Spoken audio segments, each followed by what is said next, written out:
Good morning, my Teaser King family. How's everybody today? I had internet problems and didn't have internet until last night.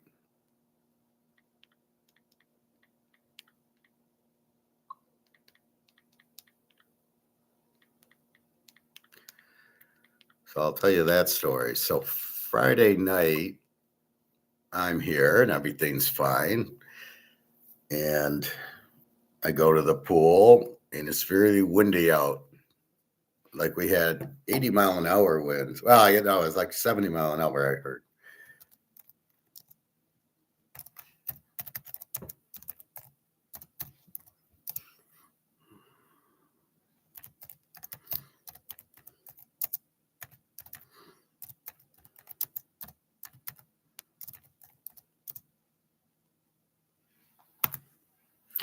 And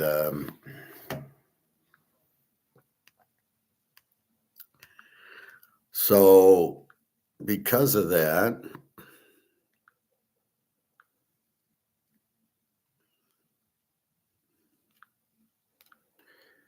it created a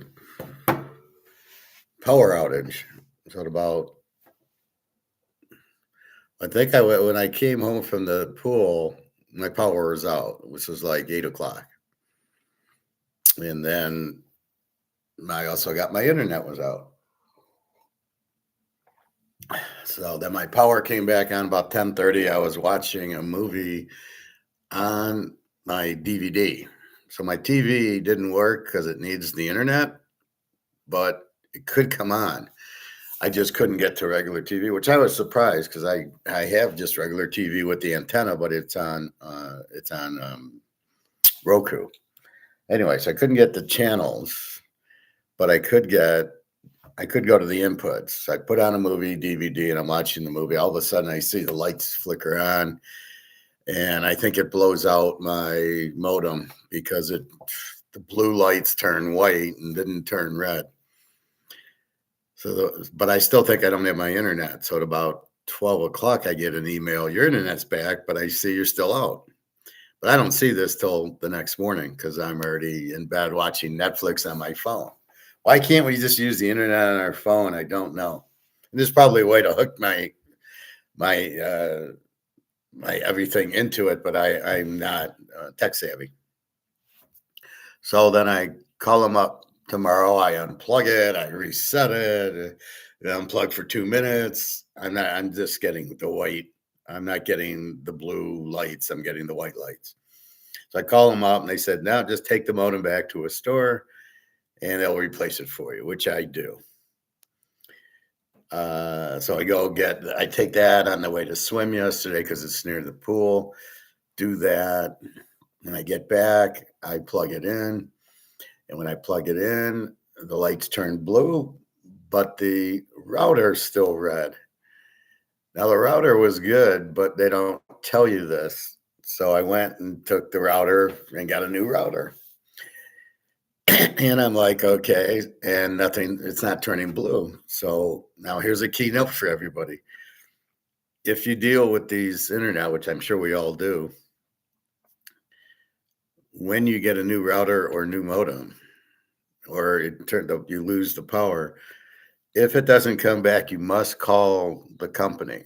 So I had to call Spectre and talk to Blofeld, and basically he had to reset something because I'm sitting there and I'm on the phone with him and I go, well, it's red. Oh, now it's blue, but it's flashing. It's red, it's blue flashing.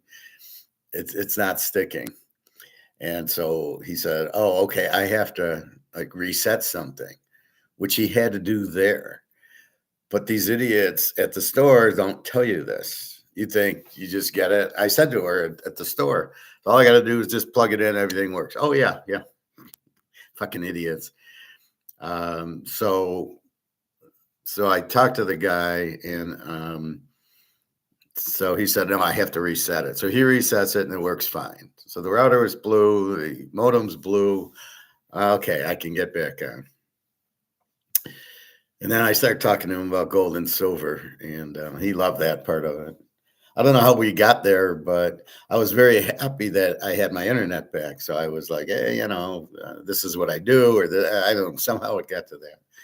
So hopefully it'll save his life because he'll get out of stocks and bonds and banks and get into gold and silver.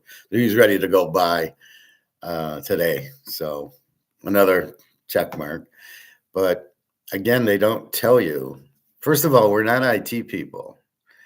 I got a master's in finance and economics. I can handicap football games. I can explain COMEX, but I don't know IT. So this whole AI thing is a joke. You get this AI on the phone. I said, give me a fucking person. I want to talk to an agent, not you. How can I help you? You can't. So get the fuck off the phone. So you get on hold for about 10 minutes and then the guy comes on and then you explain it and then he can, oh yeah, I gotta update it. Well, they never would have updated it with AI. This whole AI thing is crap. It's never going to work. It's going to cause more trouble than good because nobody wants to talk to a fucking computer that can't answer any of your questions. Had I just went with AI and said, yeah, my modem's not working or my router's not working, it's blue, but how am I going to say it's blue but doesn't work? Oh, well, you can chat with an agent. I don't want to chat with an agent. I want to talk to an agent. And if you get rid of the talking people and you just have AI, nobody will take your product. So if they think, oh, I'm gonna fire my staff and just have AI, you won't be in business 5 minutes because nobody's gonna want it. And we're not IT people, so we don't even understand what the hell you're talking about. He had to make some adjustment there. I wouldn't have known about it, but until I called him, I wouldn't have known that he had to do that. So again, more bitch with AI. All right. So enough of that story. So if you do lose your router or something in a storm, you can exchange it for nothing. Now this is Spectre. I don't know if it's AT&T and Infinity or Xfinity and all that other stuff. I assume it's all the same, and it's part of your monthly whatever you pay a month, 30, 40, $50. It's baked in there, and then you'll have to go to the store. You're going to have to call them to reset something because it won't just reset. Maybe you'll get lucky and reset it, but I kind of doubt it. So anyway, lesson learned.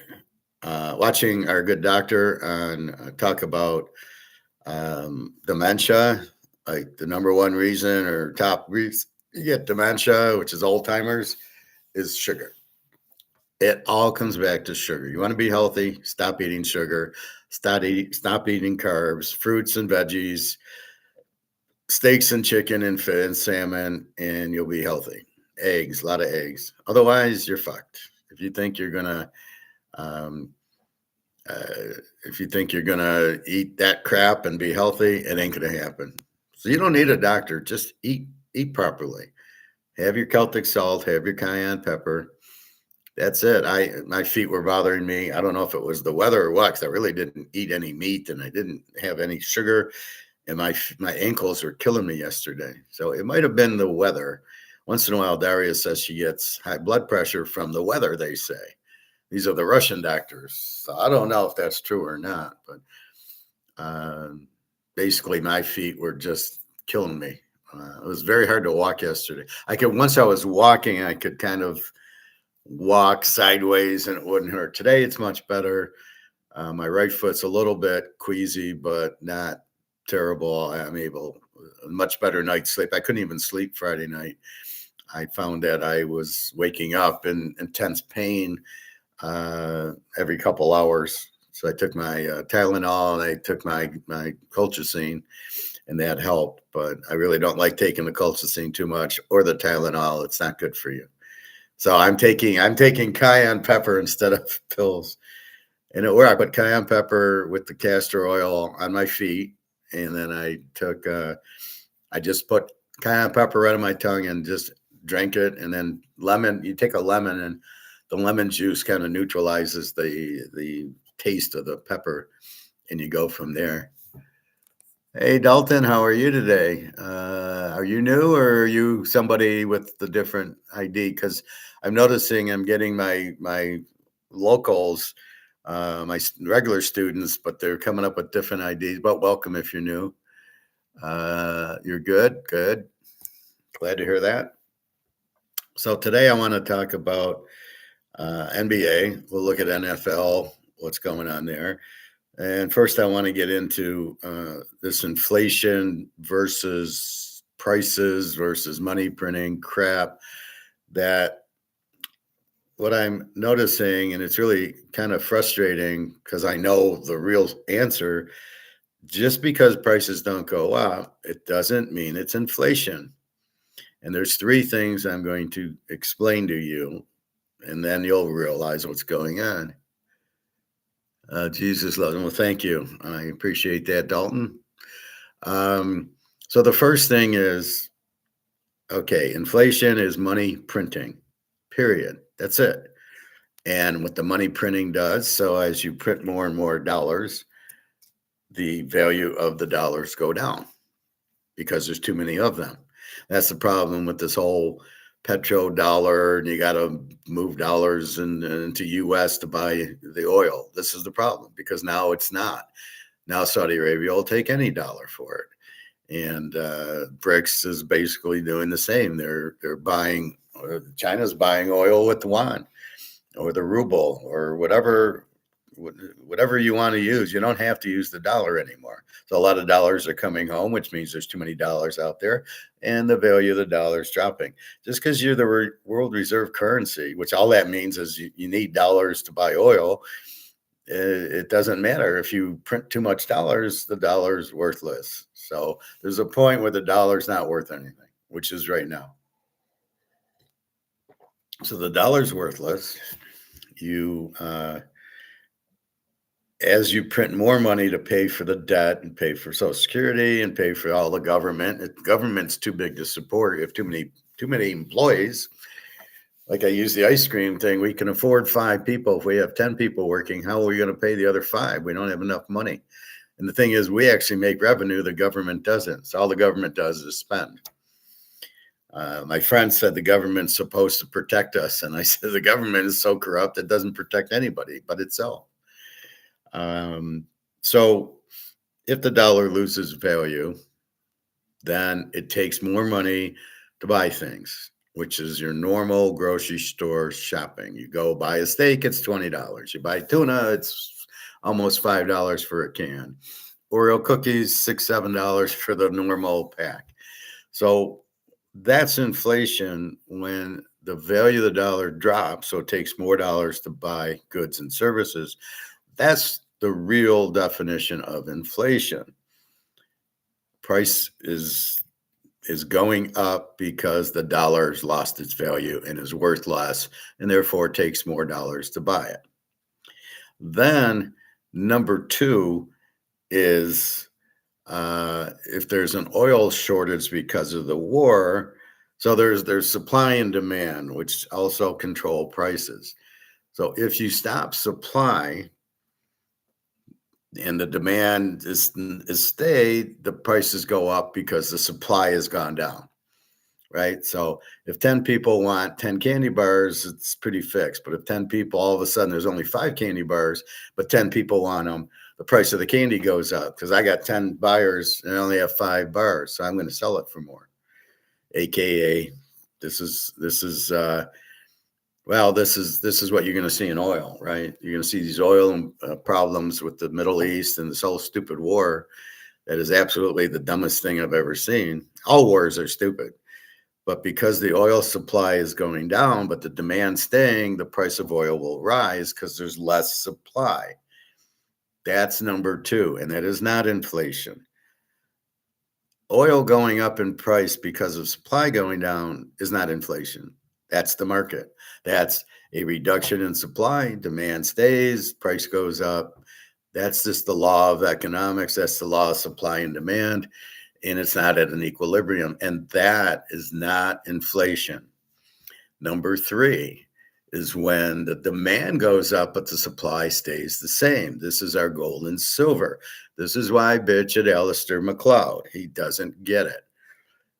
If the demand for gold and silver goes up, which is what's happening thanks to our friends at BRICS, but the supply can't go up because they can't dig any more out of the ground. So now you have higher demand. So before you had demand supply here, now the demand's gone way up because of bricks, but the supply hasn't gone up. That raises the prices, and that's not inflation. That's that's just demand going up, and you can't increase supply. How is that inflation? It's not. So when Alistair McLeod says it's not the dollar going, it's not gold going up, it's the dollar going down, he shows how stupid he is because he's wrong. Because of the demand by Russia, China, and the rest of the BRICS, and starting with us, as the demand goes up, but you can't raise supply because you can't dig any more out of the ground. There's no more to be found. That then makes the price go up because of the demand. And that is not inflation. It is not because the dollar is going down. It is strictly because the demand for the gold and silver makes the price go up, as it would in any other item. Demand pushing the price, not inflate, not that the dollar's worth less. He'll argue the dollar's going down, it's not gold going up, and he's out of his fucking mind. It's clearly the demand for the gold and silver pushing the price up. Yes. Is there inflation? Yes. Is the dollar going down? Yes.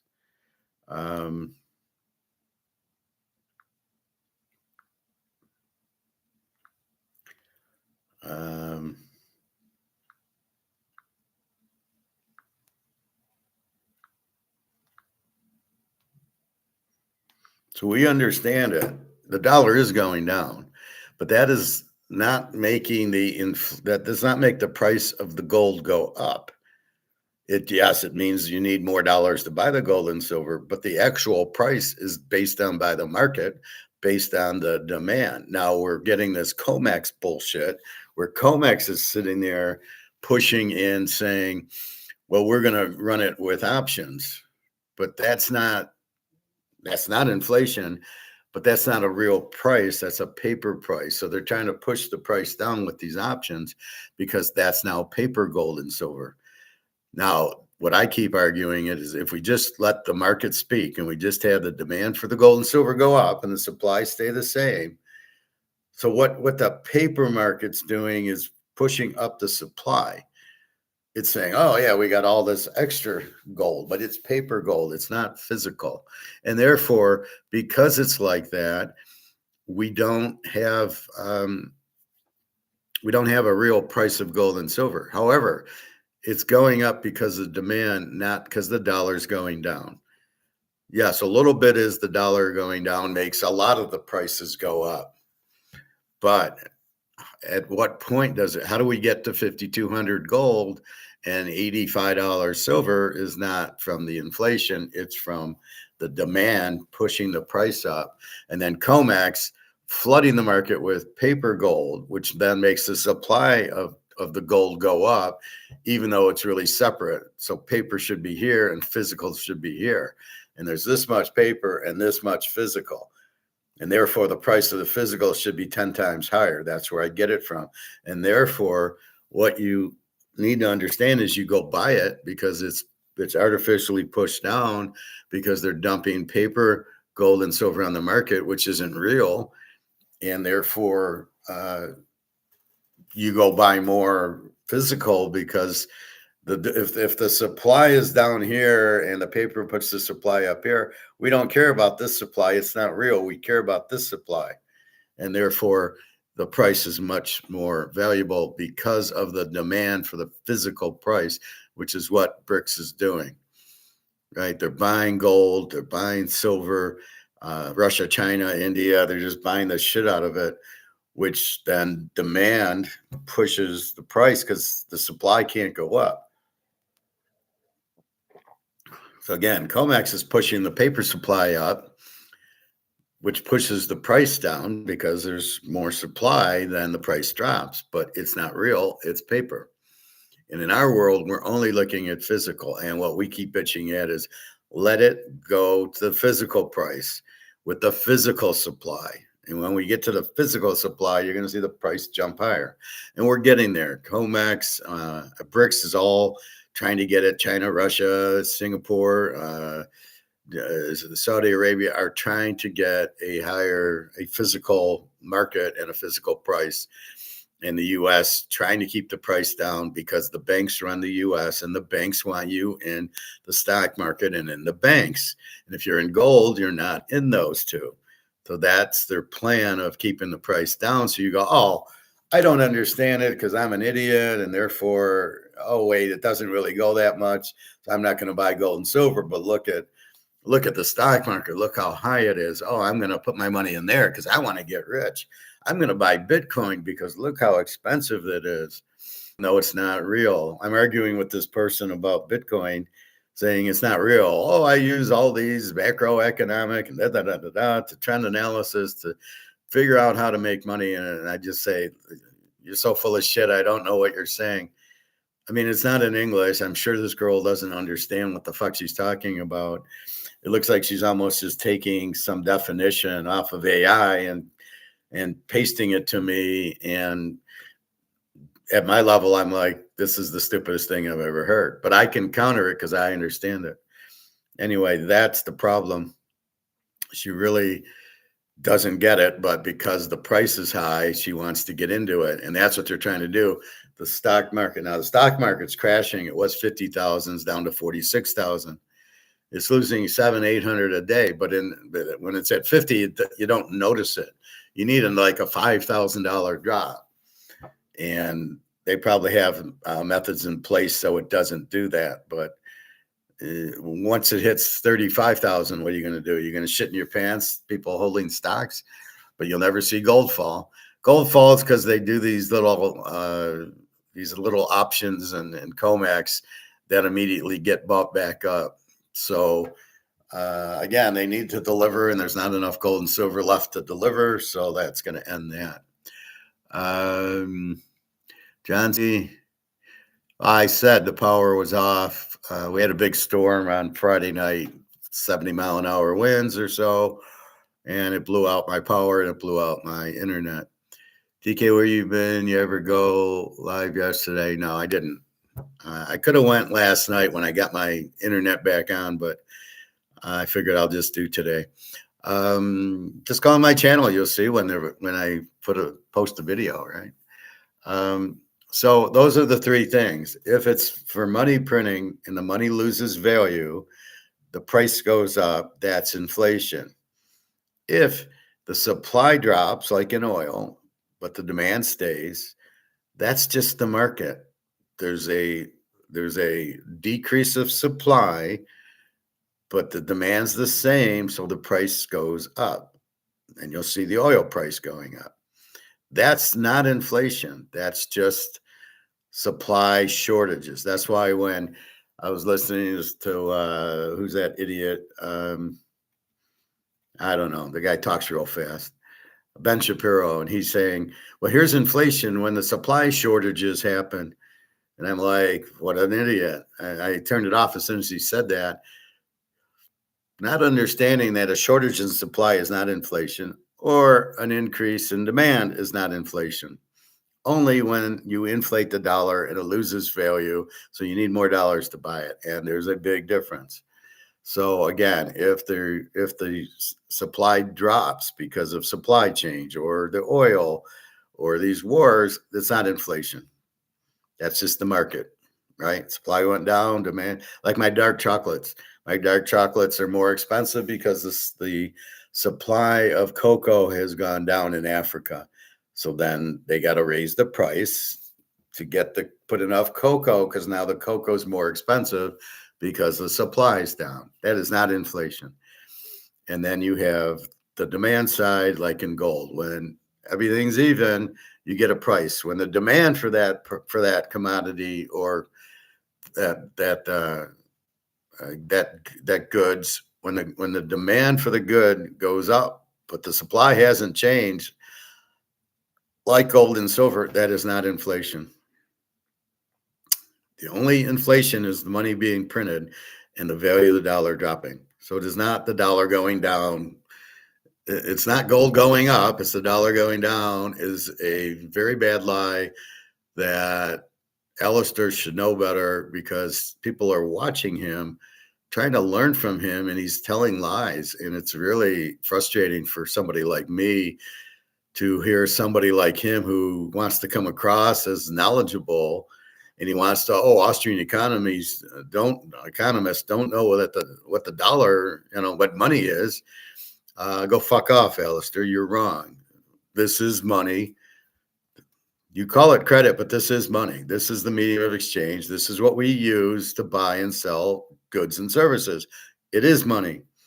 Bitcoin's not money because you can't use it to buy and sell goods and services. However, gold does go up because of the market, because of the demand. So when it's the demand spiking, but the supply staying, so here's supply and demand goes up because everybody needs gold to get out of the dollar, then it's not inflation. That's strictly the market because of the demand pushing the price up. And you saw it the other when VCRs came out, they used to be $500-600, and then they went down to like $50. That's because supply went up. Everybody and their brother made VCRs once they knew there was a market for them, and there was so much it flooded the market and it lowered the price of VCRs. And you see it in TVs now. TVs used to cost $1,000. Now you get it's $100 TV. Something happens, you buy a new one. It's as simple as that. It is that's why a new product, once the supply catches up and 15 guys come in and make it, RCA and Sony and Philips, once they start making TVs or VCRs or computers, why are computers down? Because they flooded the market with the computers, which pushes the price down.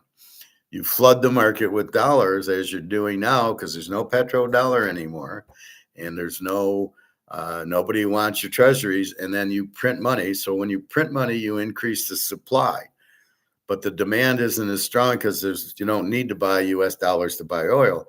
So because that's gone, and now you've increased the supply by printing, what happens? The value goes down, supply goes up, demand probably goes down. So you've got too much dollars floating around, which then lowers the value of the dollar. That's the inflation. So the inflation is when you're printing dollars and you print too much. You've increased the supply, the demand's not going up. Nobody wants it because now they realize it's worthless. So when China and Russia and Japan dump their treasuries for real money and to go buy gold and silver, that's due because of the supply of money pushing it down. That's inflation. So because of the inflation, they don't want to hold the dollars anymore. So the dollar value has dropped. But because the demand for gold and silver has raised the price, that's got nothing to do with inflation. When you have the oil supply affected or the cocoa supply affected, the supply goes down, the price goes up. That's not inflation either. People just think blindly that anytime a price goes up, it's inflation. You have to know the reason. And this is what I told you. I was in international economics in my master's program, and the teacher worked for the Federal Reserve. And I asked him that question. How do you know if it's the inflation raising the price or the demand going up or the supply dropping? How do you know? And he just looked at me and he never thought about that. It blew him away. It was over his head. He couldn't answer the question because you can't. You don't know. You can see that. Okay, the cocoa is short. It's like trading places. The frost in Florida was going to lower the supply of oranges because all of them are going to be ruined, and the price was going to go up. But when they came on and said, "Oh, the cold winter hasn't affected it," that meant the supply of oranges was going to still be whatever it was. It's still going to be here. So in the frost, it would have come down to here, which would have raised prices. But there is no frost. Everything's fine. The supply stays up. The price stays up. Now, how it went from 102 to 140, and then once they knew it, down to 26, then where'd you get the 102 from? And that's the problem. Just let the market do it. That's why you gotta let the market handle gold and silver, because you're getting a fake supply of gold and silver by these paper gold and silver options, which then creates a higher supply. but it's a fake supply. So as people learn that, we got to get rid of COMEX, and that's what we're waiting for. Russia and China will price it, and then we'll get a real price based on limited supply with a high demand, and that is not inflation. So, Alistair, wake up and smell the shit you're shoveling, because you're very disappointing. And the more you talk about it like that, the dumber you are. I will defend myself against you with your stupid comments anytime you want. You can't beat me. So go fuck off, Alistair. I don't care. If you're not going to tell the truth or you just don't know, then get the fuck off the channel. And I was surprised Egon hired him to tell lies. It's like, it's not like Egon. Egon gets it, but I don't know if he gets it at the level I just explained it. So when they tell you inflation's 2 or 3%, well, inflation's 2.5% a year, how do you know? How do you know if it's the dollar being printed, which lowers the value of the dollar? That's what the government needs to tell you, is that inflation. And how do you measure percentages? Well, we just printed, $10 trillion. Well, how do you know? So that's really tired. But then if you're going to include a shortage in houses, a shortage in oil, a shortage in cocoa, an increase in gold and silver prices, or other things that would increase based on demand, or now there's more computers and cell phones on the market lowering the price, how the fuck do you get an inflation based on price? That's the dumbest thing I've ever heard. It's nowhere near 2.5, 3%. It's probably 1,000 to 5,000% increase. You can't just look at gold at $35 and now gold's 5,200 and going, well, that's how much the inflation is, because it's a lot of it's demand. It's based on bricks buying, increasing the demand. That's why gold and silver are very undervalued, because this increase of paper supply, making it a phony supply number. So you have no idea. That's why I say 10 times more, because when we get down to the real supply number of just the physical, forget the paper, it's going to go much, much higher. Now we're waiting to get there. COMEX apparently has a little bit of gold and silver left, but not enough. And people ask for delivery, and that's it. But they keep printing dollars. And as you increase the supply of the dollar value goes down, because there's too many dollars and there's not enough demand for it. You're increasing the dollars, you're increasing these, but it's not based on demand. This is the problem. If it was just strictly demand for the dollar, the inflation would be far fewer. You'd still have inflation because this isn't backed by anything. But when you print more, you increase supply. And if you're not getting this, and the only one who's demanding it is the government. Yeah, we need it for the defense contractors. So you print a bunch and you give it to them. That's inflated. And the same thing with Social Security and the interest on the debt. None of it's based on demand. It's just the government printing it. It's not a business.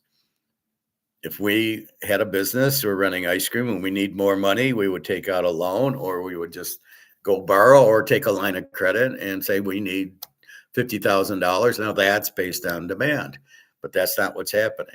Milton Friedman with too many dollars chasing too few goods. I don't know what he's talking about. That makes 0 sense. Now I'm starting to question that he knows what he's talking about. The only guy I trust is Adam Smith. So, Milton Friedman's, what do you mean too few dollars? So are you trying to say the demand for dollars isn't as strong as the supply of dollars? And that would have worked, Milton. Too few dollars chasing too few goods makes no sense, because you don't know if the goods are shorted like gas and cocoa, and you don't know if because of the demand, which goods are pricier like gold and silver, because the demand far outweighs the supply. So I'm trying to be very straightforward so everybody understands it. There's 3 ways prices go up. Inflation, where you printed the money and it takes more dollars. 2, the demand of the item goes up more than the supply, like gold and silver, forcing the price up. And then 3, there's the supply, like oil and cocoa, going down, and the demand stays, causing the price to go up because there's less of the item, but the demand hasn't gone down. So that's the critical part, uh, and that's really, you got to differentiate that, and that's the question: is it going down because of the inflation, or is the price going down because of the? No, why is the price going down? Oh, supply went up, like the dollar, and like the gold and silver, or no, the which one has the supply going? Well, none of those have the supply going up. Wait a minute. Yeah, no, the dollars, the supply going up. So you're printing dollars. So the supply of dollars is going up, or the COMEX on gold and silver, where the supply of paper gold and silver go up, forces the price down. In the oil, it's the supply dropping with the demand staying, price go up. And in gold, the supply stays, but the demand for the money for the gold and silver go up, thus raising the price. So both of those, the price is going up, the demand, the oil and the gold, the price is going up. One's because supply's short, one's because demand's higher. And neither of those are inflationary. Okay, so that's prices going up. Prices going down is you're printing too much dollar, and when you print too much dollar, the value of the dollar drops. The other thing would be like if you go to the grocery store and you see oranges on sale or something for 99 cents, it's because uh, the demand's gone. They've got too much supply in. They got all these oranges on sale, and the demand isn't there. So they lower the price to get you to buy oranges. Oh, they're only 50 cents. I'm going to buy 10 of them. You see it in with the pop, with the Coke, and the Oreo cookies and the cereal and things like that, where they buy two for $5 for Coca-Cola and stuff like that, where they got to put it on sale because the supply is up, but the demand's gone down because you raised the price. So you made Coke $3. Actually, the supply is the same, but the demands drop because you raise prices. And again, in the market, the market's here, but the price of Coke is here. So if the price is higher, you can't sell it because you got to be at market. So two for $5 puts you at market. So there's a lot of complexities coming off of prices, but the keys are pricing going up. One is demand, like gold, going up. The other is supply, like cocoa and oil, going down with the same demand. And that's how prices go up that are not inflationary.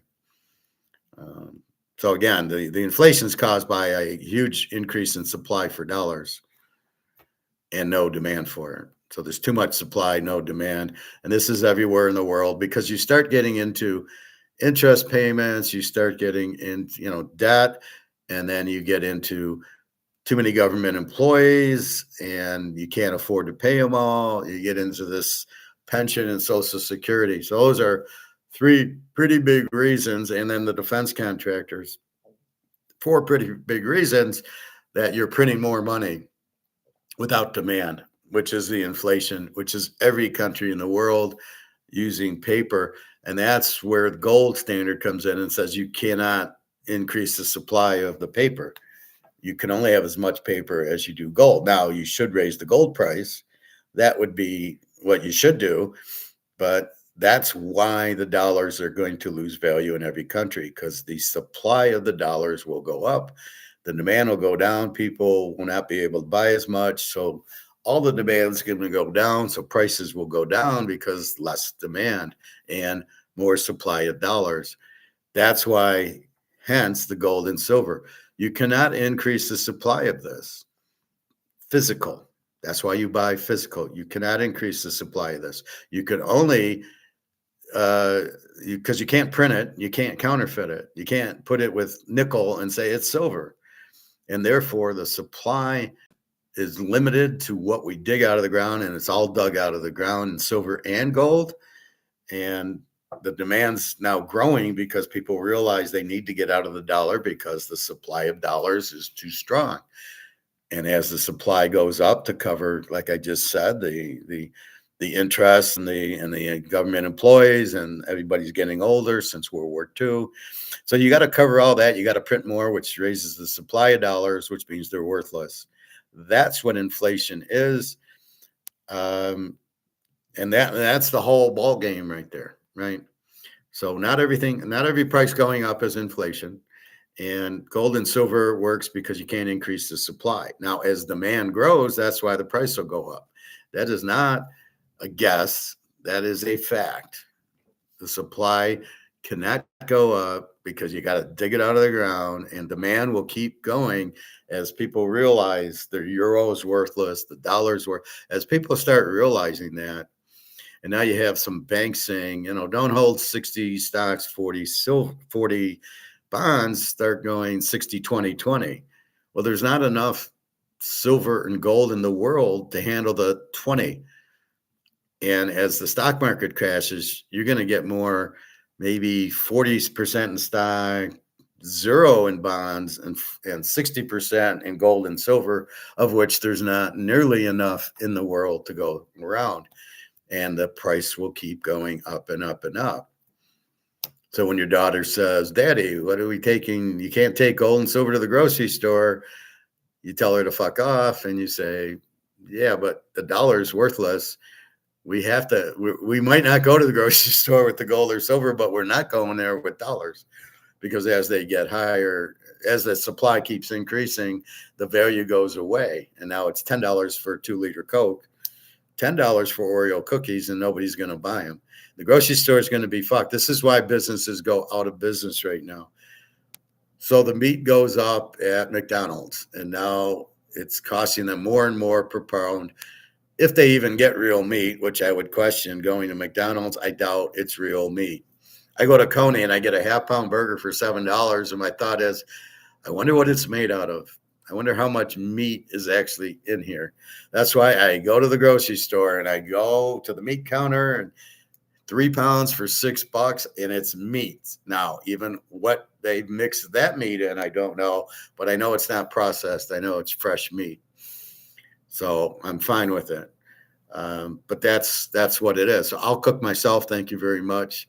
Otherwise, you don't know what you're eating. Now at McDonald's, let's say it's now $10 the cost for a hamburger. They can't charge $10. Nobody will pay it. What do? I can charge $6, but it costs me $10. I lose $4 a burger. I go out of business. And that's how the market destroys these businesses as the costs go up for these restaurants. They cannot raise the price. You can't just, I hate when people say that, well, costs are going up, they're going to have to raise the prices. They can't. We determine if you can raise the price. I'm not paying $3.50 for a 2-liter Coke. Well, I wouldn't drink it anyway, but I'm not going to pay that. So you can't raise. That's why you see them 2 for $5, because that's about as high as I'm going to go. And you see it with everything. So once you start understanding that, you see these businesses go out. They fail because they cannot raise their prices. No matter, even if their costs go up, the burgers are more, the fries are more, the oil is more, whatever they use to cook in, the rent's more, the electricity's more. You still can't make your hamburgers $10. It's not going to work. It'll never work. You can't do it. And once that happens, that's why you see them all go bye-bye.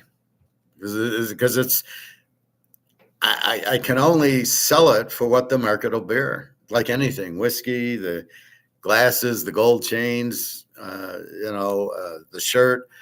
I can't sell this shirt. This is Columbia. I can't sell this for $200. Nobody's buying it. I think I paid $20, $25 for it at the outlet mall. Very lucky shirt though. I wear it every football Sunday. I'm wearing it, and we're winning. So it must be the shirt. It's not me picking the games. It's the shirt. So that's the problem Polo's having. They want to sell it at $100, this shirt. I can go at Columbia and buy it for $20. Where am I going? Do I need the Polo? Is it so brand intensive that I need a fucking Polo player on my shirt? No, not a chance. Not anymore. I used to, but I would get them for $30, $35 at the outlet mall. So I would get 4 or 5 of them. green one, a red one, a blue one, multiple. But now I don't even go there. They're too expensive. I'm not paying $100 for a polo shirt at an outlet mall on a holiday when everything's supposed to be on sale. So polo will not last long. I don't know that I have to buy a polo. Everybody has to buy a polo.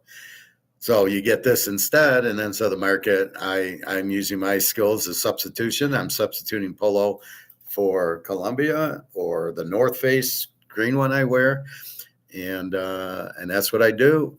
Now, if they want to keep raising prices, nobody's going to buy it. I don't need a new one. I'm fine in this one, and that's what ends up happening.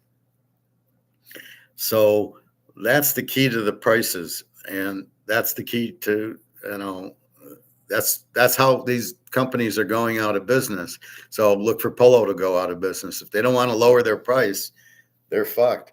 Now, I went into Brooks Brothers and I was talking to the guy, the manager, and he's saying, well, we moved to Vietnam to avoid the tariff hits and everything. Same guy's doing the same thing. It's just being sold out of Vietnam versus China. And therefore, the tariff was much cheaper. That's why Trump, with these stupid tariffs, all he's doing is he's putting businesses out because he's raising the cost, because it's not us that pay the tariff. It's the other country. China is paying the tariffs on China. They're trying to pass the cost on to us, but we say, fuck you.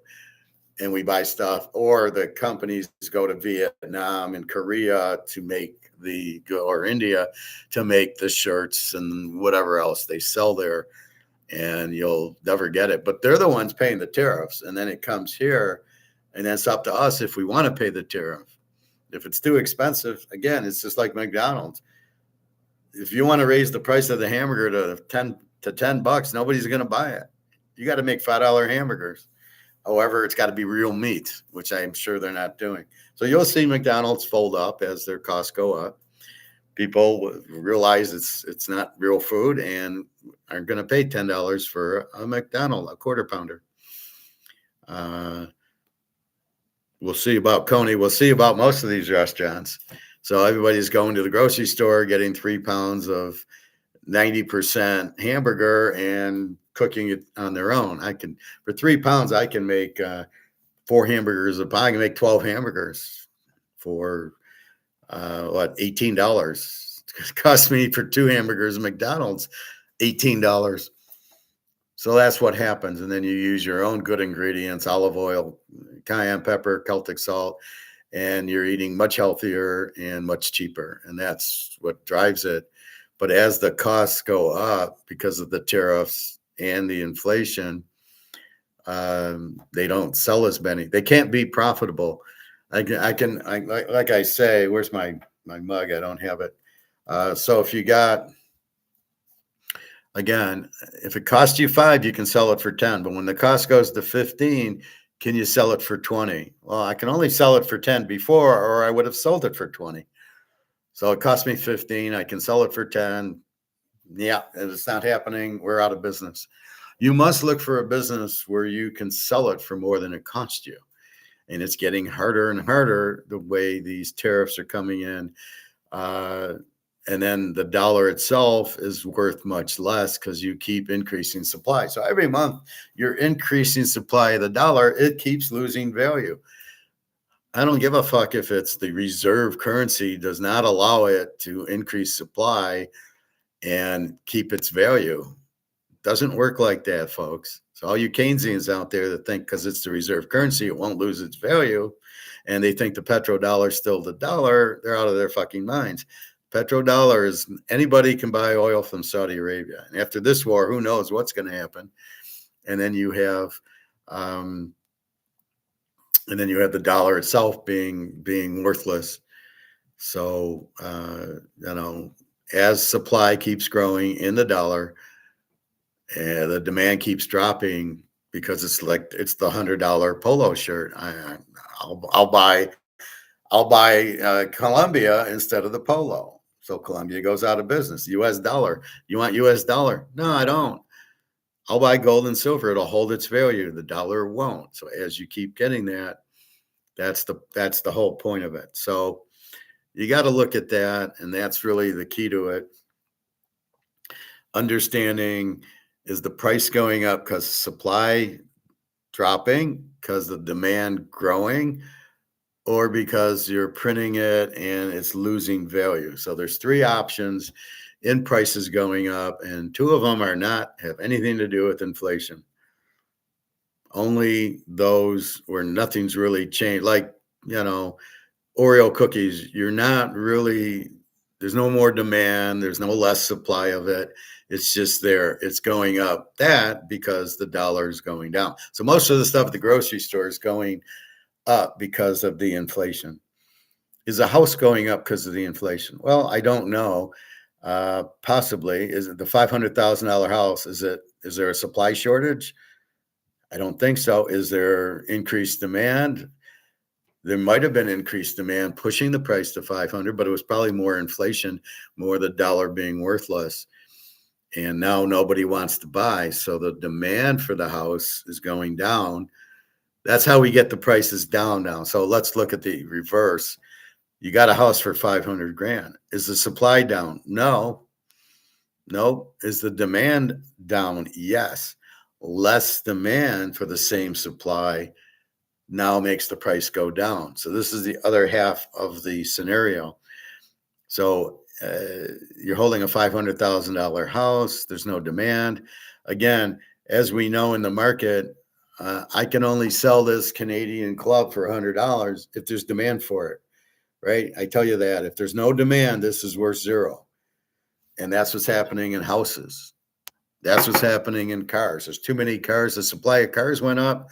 The demand didn't. All the cars are going down, all the used cars. And in houses, the supply isn't going up, but the demand's coming down. People in that 500,000, 600,000 range. The market is going down, down, down. There's nobody to buy it. I can't afford it. So the demand's dropping, even though the supply's here. So now the supply has to catch to the demand of the price. I can give you 200,000. Well, that's the new price. So the price has gone down because of lack of demand. In gold and silver, the demand's huge. In oil, the demand hasn't been changed at all. It's the supply going down, raising the price. Now, when the supply comes back and the war ends, you'll see the price drop because now the supply has gone back up. So keep an eye on the supply. And what do we know from the dollar? The supply of dollars is huge and the demand is going down because people realize it's not worth anything. And if it's not worth anything, then why would I hold dollars? But you can't do that with gold. You cannot increase supply. That's the whole point. So when Egon says gold's been around 5,000 years or 10,000 years, and it's never failed because you can't print it. So the supply's never moved and the demand's always gotten stronger. That's why you see $5,000 gold and should be $100 silver, because the supply you can't move the supply. You've dug it out of the ground, and that's the only way to create it. You can't print it. You can't print it, inflate it, or make more fake silver and gold. That's why you got to check when you buy it. That's the only way. And if supply is not going anywhere, then the demand's going up because you can't print or inflate it. Therefore, the price has to go up. So I'm going to buy that. Why are people in Bitcoin? Because the price is going up. They don't know why. There is no supply. The supply of 21 million is this bullshit. The demand went up, but now that the price is dropping, the demand, people might be in it because they think, well, the dollar is going out, I'll buy Bitcoin instead of gold, which is a huge mistake. You buy gold and silver because it's real. And it's not needs this. All right, this is 80, let's say $85 an ounce for this. You don't need it. Let's say the dollar goes to zero. This is still worth probably a lot more than $85. This will buy you food for a month, where it doesn't need to be priced in dollars to have a value. Oh, you got silver? Because the demand will be through the roof because people in dollars now will be looking for another currency. And so you don't need gold and silver priced in dollars. You do need Bitcoin priced in dollars. Since it's not real and it's just air, what do you do with Bitcoin When the dollar goes down, gold and silver, nothing. Bitcoin, what's it worth? It's not worth anything. Is it going to buy a house for you? No, because it's not real and nobody will use it. And the $60,000 it's worth now will go to zero because it's priced in dollars. So unlike gold and silver going to zero because the dollar went to zero, gold and silver will go up because the demand for gold and silver will go through the roof and you're not printing anymore. Bitcoin, though, there's no demand. You can't buy anything with it. I can't go to the store and say, I can go to the store, I can go to the farmer and say, here's silver and he'll give me food for a month, right? Fill up your car. And he gets this. What am I going to do with Bitcoin? Yeah, I'm going to give you a Bitcoin. What's that? It's not real. He can't take it. He can't use it. He gets this. He can go buy more wheat and corn and whatever he's buying for the farm. He can use this for that. Well, here's Bitcoin. I don't accept it. Bitcoin isn't money because it's not accepted in most transactions. Money must be the most popular thing that everybody will accept. And Bitcoin is not accepted. You cannot go to Kroger's with Bitcoin. Now, at this point, you can't go to Kroger's with gold and silver, but you will be able to go to, when the money goes out, you'll be using gold and silver at Kroger's. You're not going to be using Bitcoin because nobody knows what the fuck it is and nobody knows the value. Nobody cares the value of gold and silver. They know I got gold, I got silver. Like I say, I go to the barbecue place and he will take silver for in lieu of the meal. Although now it's $90 for the silver. He'll have to give me money back, which I don't want. But at the time it was like $30. And so I could get a $30 meal and use silver to pay for it. But I didn't want to do that because silver was only $30 and I know it's going to 1,000. For the same reason, the supply will not go down and the demand's going up. That's why you buy gold and silver. You get physical. It's accepted by everybody. Yeah, I know right now Kroger's has to take your credit card or your debit card. But soon when that's worthless, then they'll start taking gold and silver. That will be the money, not Bitcoin or this digital stable coin. Stay away from that. They're not real. You don't know what the supply is and the demand's not that strong. They're trying to force you into like stable coin. There's no demand for it. I'll never buy it because it's not real. If it's not backed by gold or silver, I don't want it. So I do want gold and silver because it is gold and silver. Very limited in supply. You can't make more. And it's highly accepted and highly wanted. So that makes it very strong. So that about covers all the, what is inflation, prices going up because of inflation, and prices going up or down, or prices going up basically either from lower supply or higher demand. And it is not the same as inflation. So if you understand, inflation is printing the money, the supply of the money goes up, making the value go down. Just like oil, when oil is going down because of all this war, the price is up. But once the war ends and then the oil goes back, price goes down. So higher supply lowers prices. Always remember that. Gifts from the gods. Okay, let's see. John C. Dalton, love you. Oh, thank you, Dalton. TK, I heard Michigan is getting snow. You getting snow? I don't know. It's supposed to be 65 today. Government is terrible. Government is corrupt. Government doesn't understand its role. It's become very corrupt. People, the defense contractors give them $1 million and they say, thank you. And I will do what you want, not what I should do. They're not here to protect us. They're here to entrap us and coerce us. And it's really a bad, I see so many cops out now pulling people over for driving. It's like every other mile, there's the blue lights flashing and people driving very slow and people getting pulled over. And it's all taxes. It's all money. And that's the problem. So just be careful, but they're trying to raise money. They're not really there to protect you. I always, the cop who pulls you over in a subdivision for 5 over or, rolling through a stop sign. I'm like, I was at the lake and like right at the front of the lake in certain areas, it's actually like private property, I guess, which I don't know how it is. And so I'm there sitting, my back's bothering me. So I need to sit down and stretch it out. So I go sit down and stretch it out. And two cops come. Yeah, some lady called called about you sitting here. And I looked at them and I said, "You have nothing better to do than bother me, who's sitting peacefully, looking at the lake, stretching my back out." "Well, you're trespassing." I said, "Really?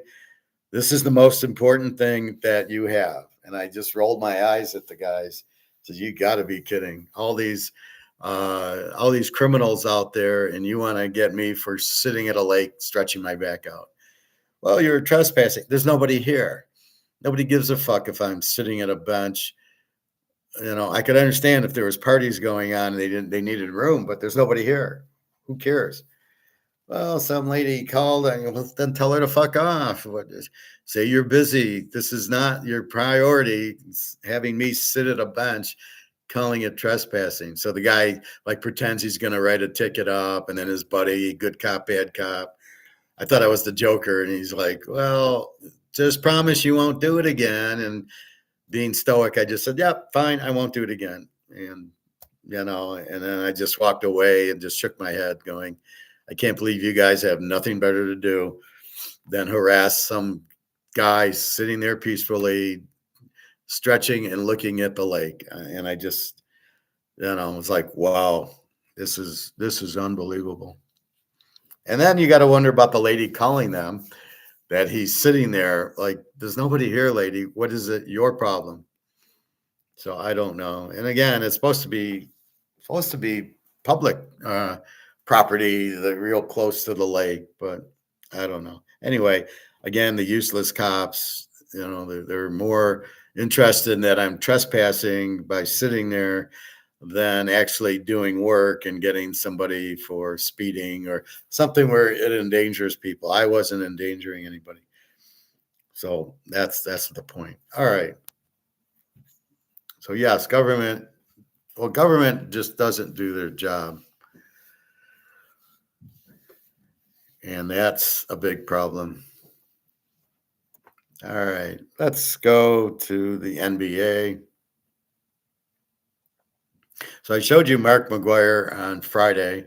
I looked at it some more, and it's basically what we've been saying. Um, Comax, he still sees $8,000 gold. He still sees $200 silver. We could play a little of it, but I can show you that. All right, let's look at the NBA. Let's look at yesterday. Philadelphia 104-97 over the Nets.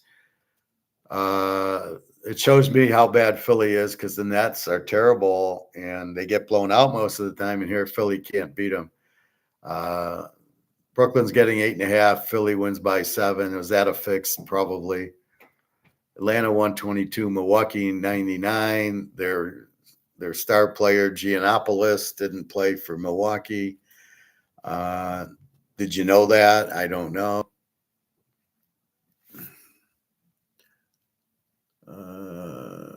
Okay, San Antonio 115, Charlotte 102. Wambayanda seems to be playing well. They win by 13. See, that was a good one. They're only laying 6.5. And I looked at Charlotte, and I don't know anybody on these teams, but Victor Wembanyama, I'm starting to see. So 115, 102, they cover. San Antonio, I think, is a pretty good team to bet on. Boston 111 to Washington 100, as we see the Z team, but Washington's getting 20. And when I'm noticing, it's hard to bet against these Z teams. You're laying 15 to 20 points because the team just wants to win. And then at the end, they pull out their stars, and Washington is so bad, but they're down maybe 25-30, and then they cut it to 11 just because nobody's trying. So it's like I say in the NCAA, when you're laying 35, 40 points, you get in the fourth quarter, none of the starters are playing. the other team's still trying to score because it's just human nature. Then they get a few touchdowns, and then you end up where they backdoor you and they win by 26 and you're laying 35 because you gave up 2 touchdowns in the fourth and your team had their bench in there because they've won the game basically. So that's where it's real trouble in these high lines. Orlando 121, Miami 117, 38. Both teams with 38 wins. So yeah, you probably want to take the dog most of the time.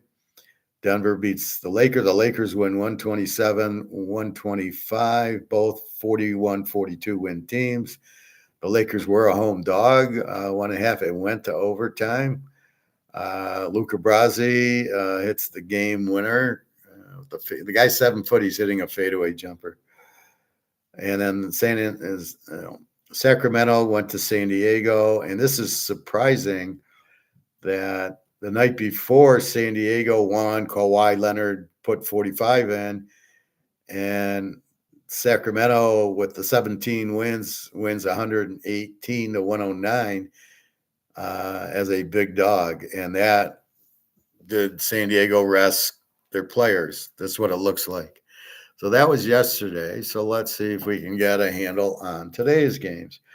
So we start with Minnesota at Oklahoma, Sooner Boomers, 52 win Oklahoma, 41.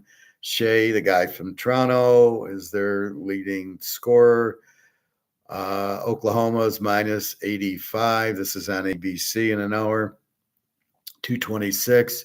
I would say this is an over. So I'm starting to get a feel for the over-unders, and it's all based on good.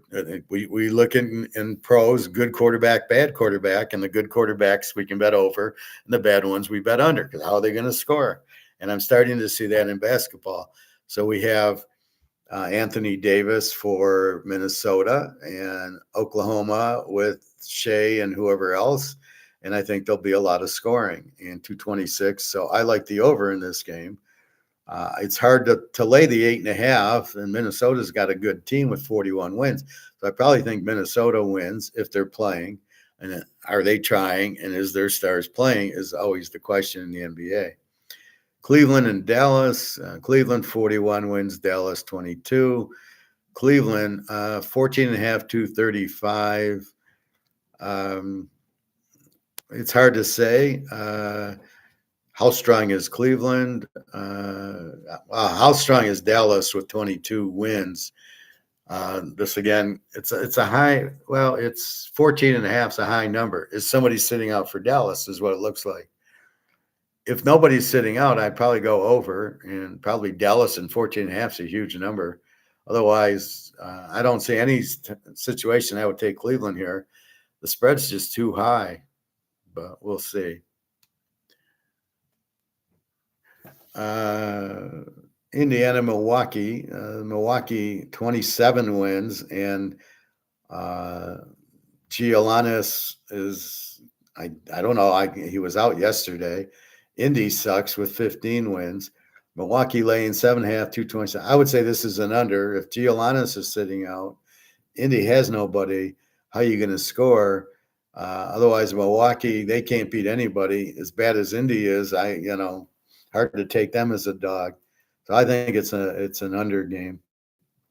Detroit goes to Toronto. Detroit 48 wins, big asterisk there, and Toronto with 37 wins.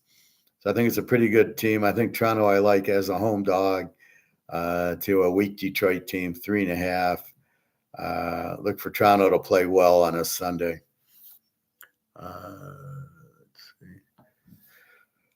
We've got Philadelphia 36 wins, Portland 32. Portland on an East Coast trip. Remember that. Portland is an 8.5-point favorites, 229. Philly barely beat some crap team yesterday. But I don't feel comfortable taking Portland laying 8.5 on the road. You got to be kidding. That's a red flag that in Philly should be the favorite. So I don't like it. I know there's guys injured on Philly. Maybe you go under here, 229 with the injuries, but never take Portland minus 8.5. And then we got Golden State at New York. So Golden State's on a East. Oh, we got one more.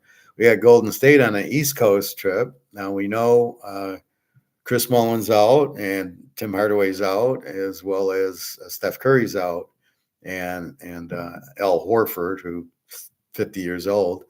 The Knicks pretty good. The Knicks, I like the Knicks here. 14 and a half is a big number.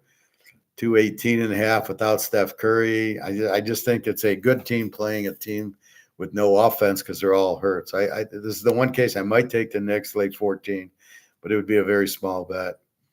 And our last one is 20-win Utah against 17-win Sacramento. Z playing Z.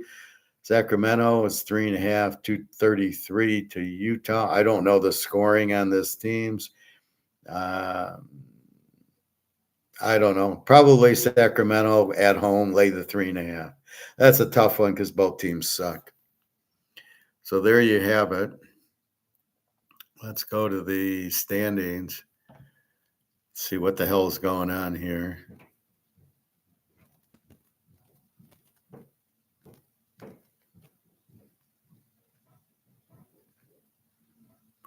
So here's the Eastern Conference. You've got Orlando 38 wins, Miami 38 wins, Atlanta 36, Charlotte 34. So you have pretty competitive there, and Washington blows. But a lot of it is because they're playing 4 pretty good teams, so they look a lot worse than they probably are. Then we've got Boston now with 44 wins since they got Jack Tatum back. New York, 43 wins. Toronto, not bad, 37. Philly, injured with 36. And then we get to the NFC North. We got Detroit, 48. Cleveland, not bad, 41. And then, again, Detroit's preying on a weak Milwaukee team with that injured guy. Chicago, Jordan's not there, 27 and 40. And Indiana doesn't have Reggie Miller, 15 wins. So a lot of Detroit is because it's such a weak division that they, I don't know in basketball how many times, they probably play these guys 10 times. So it's, again, in the division, but out of the, like Detroit's playing Toronto, well, a 37-win team. So they're going to struggle there. And Detroit's not that good anyway.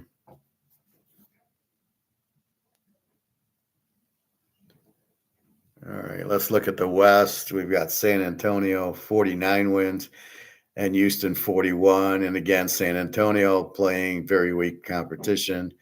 New Orleans, Dallas, and Memphis with 20. So you got to pay attention to that. They're beating shit teams. In the, what is this? I guess the West or the Central. Oklahoma, 52 wins. Minnesota, 41. Denver, 41. Portland, 32. And Utah, 20.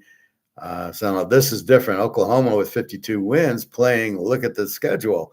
Minnesota's strong. Denver's strong. Portland's strong. So Oklahoma with 52 wins is a lot better than Detroit's 48 based on who's in their division. And then our last one is the Pacific. We've got the Lakers 42, Phoenix 39, San Diego 34, Golden State 32, and then Sacramento blows. Chris Webber hasn't been playing, 17 wins. So it's kind of competitive, but most of these teams are average. They're decent teams, but not like Oklahoma or some of these other teams. So there you go, 42 wins. Very weak NBA, I find it. So we will see. So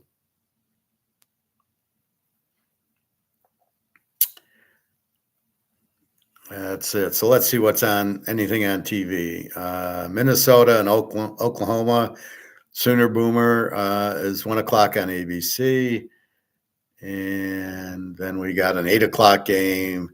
The Golden State at the Knicks. Who cares? Golden State's without Steph Curry. But there's 2 games on that you can watch. Let's see if there's any news.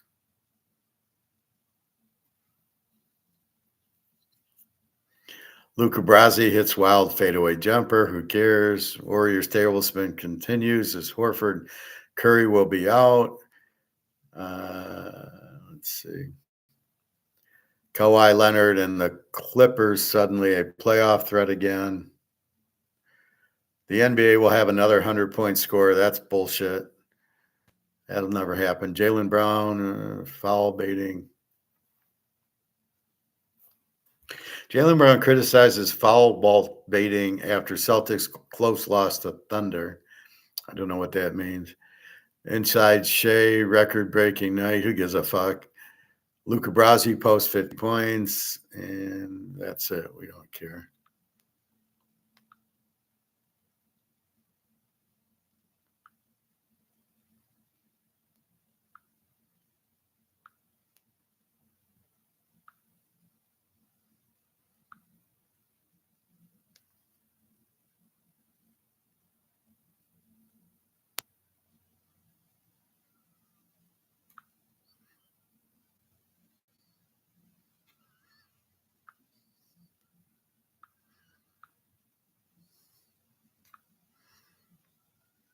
All right. So, not much news in the NBA. It's a very pathetic league. There's very few good players in it, maybe 3 or 4. I don't know about this Luca Brasi. I don't know about Anthony Davis. They're they're good players. They're no Magic, Bird, Jordan, Isaiah. You don't have anybody in the league like that. Steph Curry's just a jump shooter, decent player. Jack Tatum, go back to the Raiders. There's nothing there that I'm going to watch. Oh, OKC's on it one. I'm not going to watch it. I'll be at the pool. You got to be kidding. There's no desire to watch it. There's no reason to watch it. It's very difficult to bet when it's being fixed, which is one of the reasons we would go watch football, because we have bets on the game. Don't have bets on the basketball. I don't know if you can bet it. I don't know if it's bettable. Are player X, Y, and Z playing? Oh, it's back to back. Well, I can't. They're laying 15 points. No, it's too high to bet. So the lines are fucked, and this player prop, please avoid that with all costs. You got to be kidding. Start betting player props. You don't know if the player's legit. What did he bet on himself or bet against himself? I don't know. Anyway, I'm getting so much here on the top. You can see better like that. I keep putting my cayenne pepper with my castor oil and my coconut oil, and I'm like, wow. I look at myself like, wow, look at all this here. It's hard to see in this light, but but when it gets darker, it's easier to see.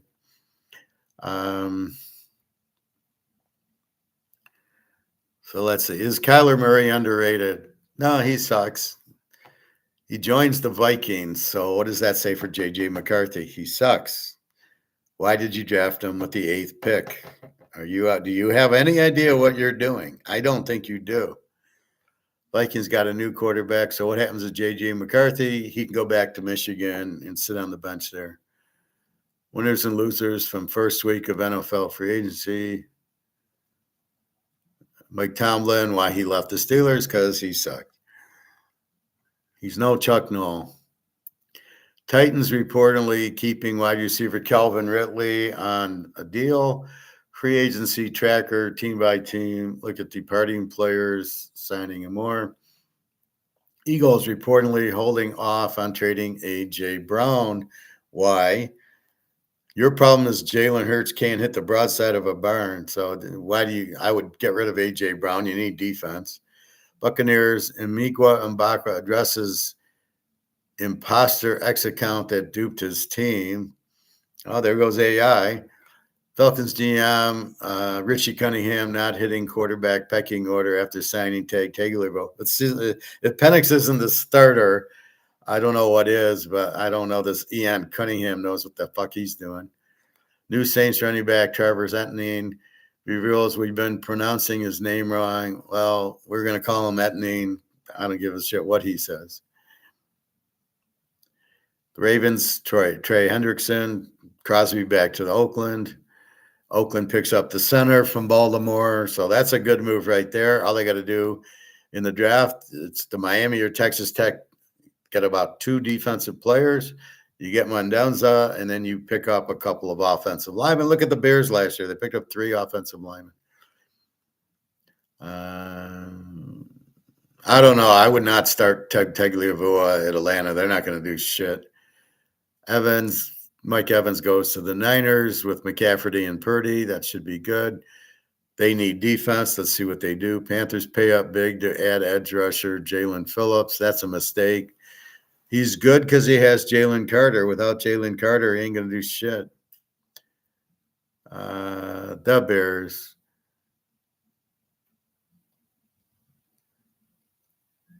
The Bears could move to Indiana. What are we calling them? The Indiana Bears? The Notre Dame? But maybe why don't they go to the Notre Dame? And I'm not going to, they will be the Chicago Bears. I don't care what city they live in.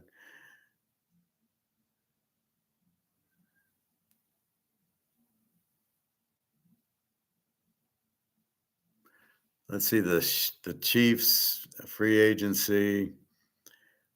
We're active the first week addressing needs running back and nose tackle, and in the secondary, the organization they let go the McDuffie, so that was a crazy move.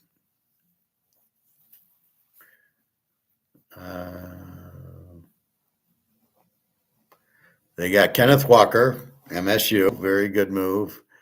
I thought Seattle was ridiculous to let him go because Darnold's going to stink without a running attack. We've seen that play. It'll be interesting to monitor how much the offense changes with Walker signing. It won't change at all. You got Mahomes.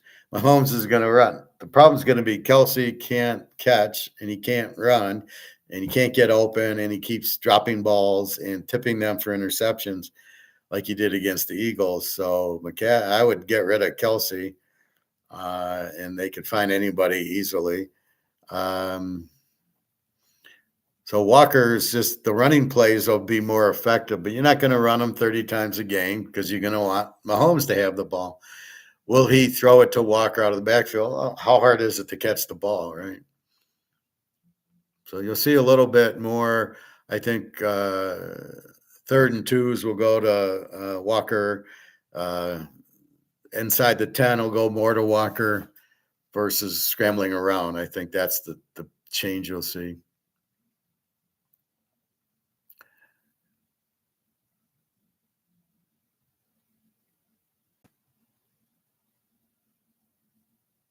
Everybody's all over this Notre Dame guy, Jeremiah Love. That was college.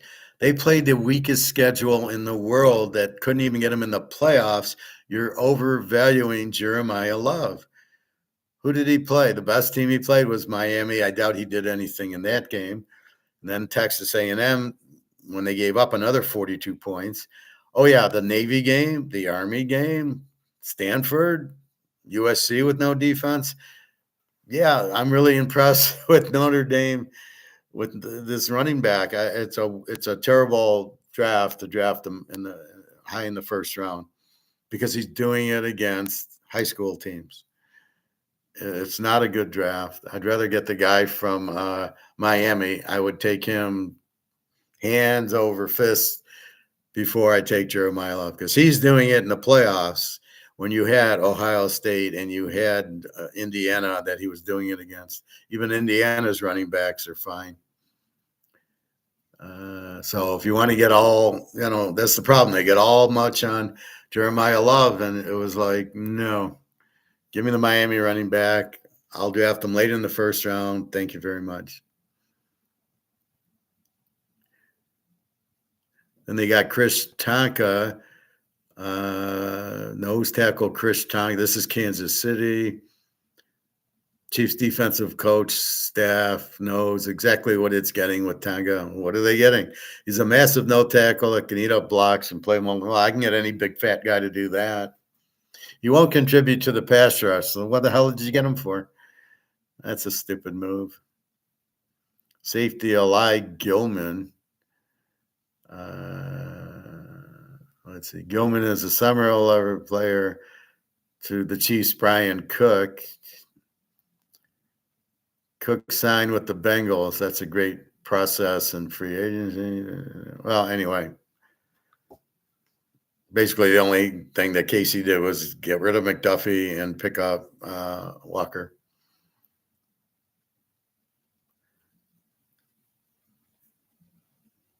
All right, so not much in free agency.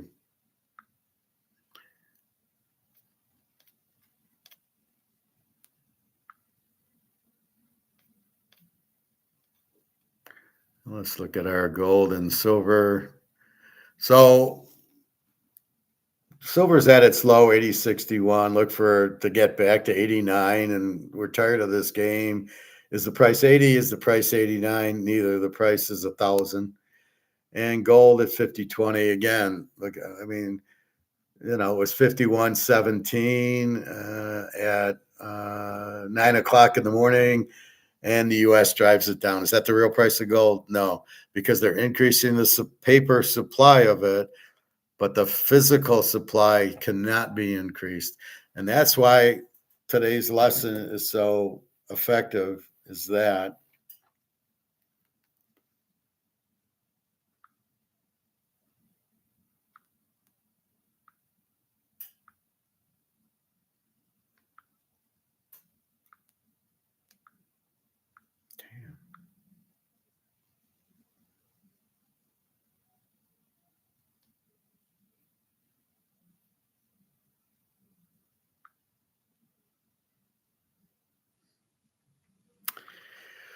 do I want to show you Mark McGuire?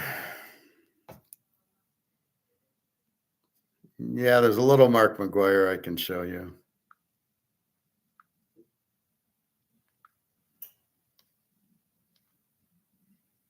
Well, first, the quick Egon thing.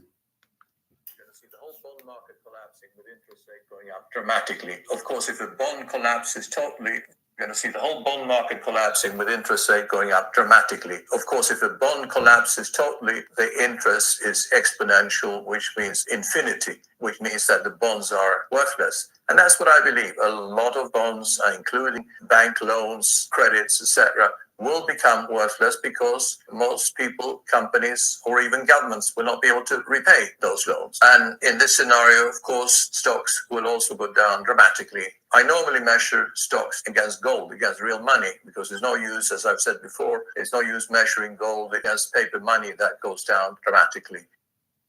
At Kinesis, we protect you. See, what he never says is he doesn't quite understand why, but he knows what happened. So what I've done today is give you the definitions. I've explained why things go up and down, and it's not always inflation. So if a price goes up, it's not always inflation. It's supply going down, cocoa and oil. It's demand going up, gold and silver. So there's many reasons, and those two are not inflationary. The cocoa and the oil and the gold and silver are not due to inflation. They're just there, and that's the whole key to it. So I'm trying to give you the flavor. Most people will just say what's happening, but they don't know why. And this is the idiots that listen to it. This is what I try to avoid and try to help you, is say, don't listen to Jim Rickards because he doesn't understand, or Maloney, or Lynette Zing, or Andy Scheckman, or Alistair McLeod. They don't understand the why. They see what's happening, and all they're doing is spitting it out. But at the end of the day, you don't know what's going on. You don't, well, oh, it's inflation. Oh, prices going up. That's inflation. That's not inflation. I just gave you 3 examples of when prices go up that has nothing to do with inflation, or when they go down.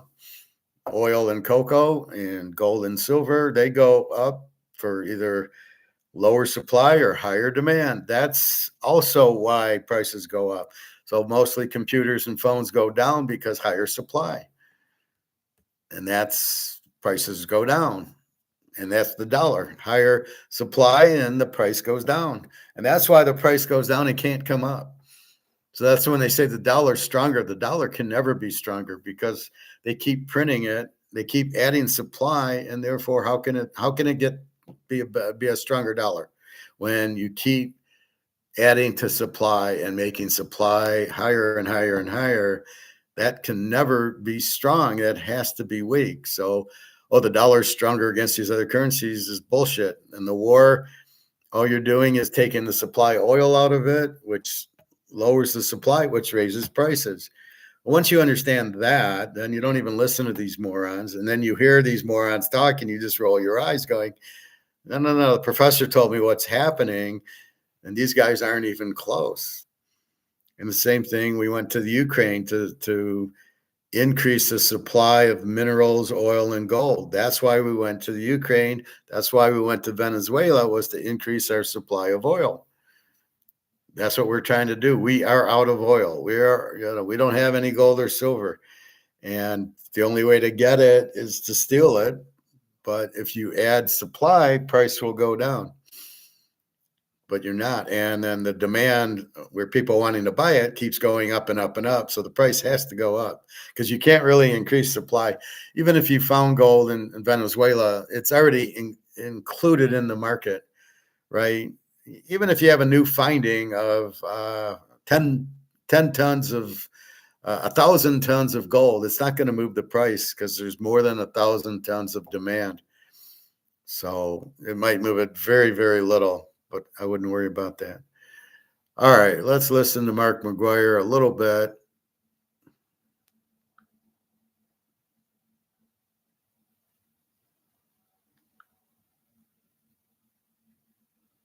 Savings with a passive income paid in gold every single month. Just look how much we... The real safe haven inflows into physical gold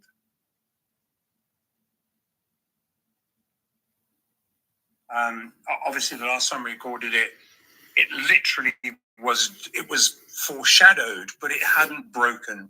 And that, as is usually the case when with Trump, if you're going to do something, do it after the market closes on a Friday so that you don't upset too many people.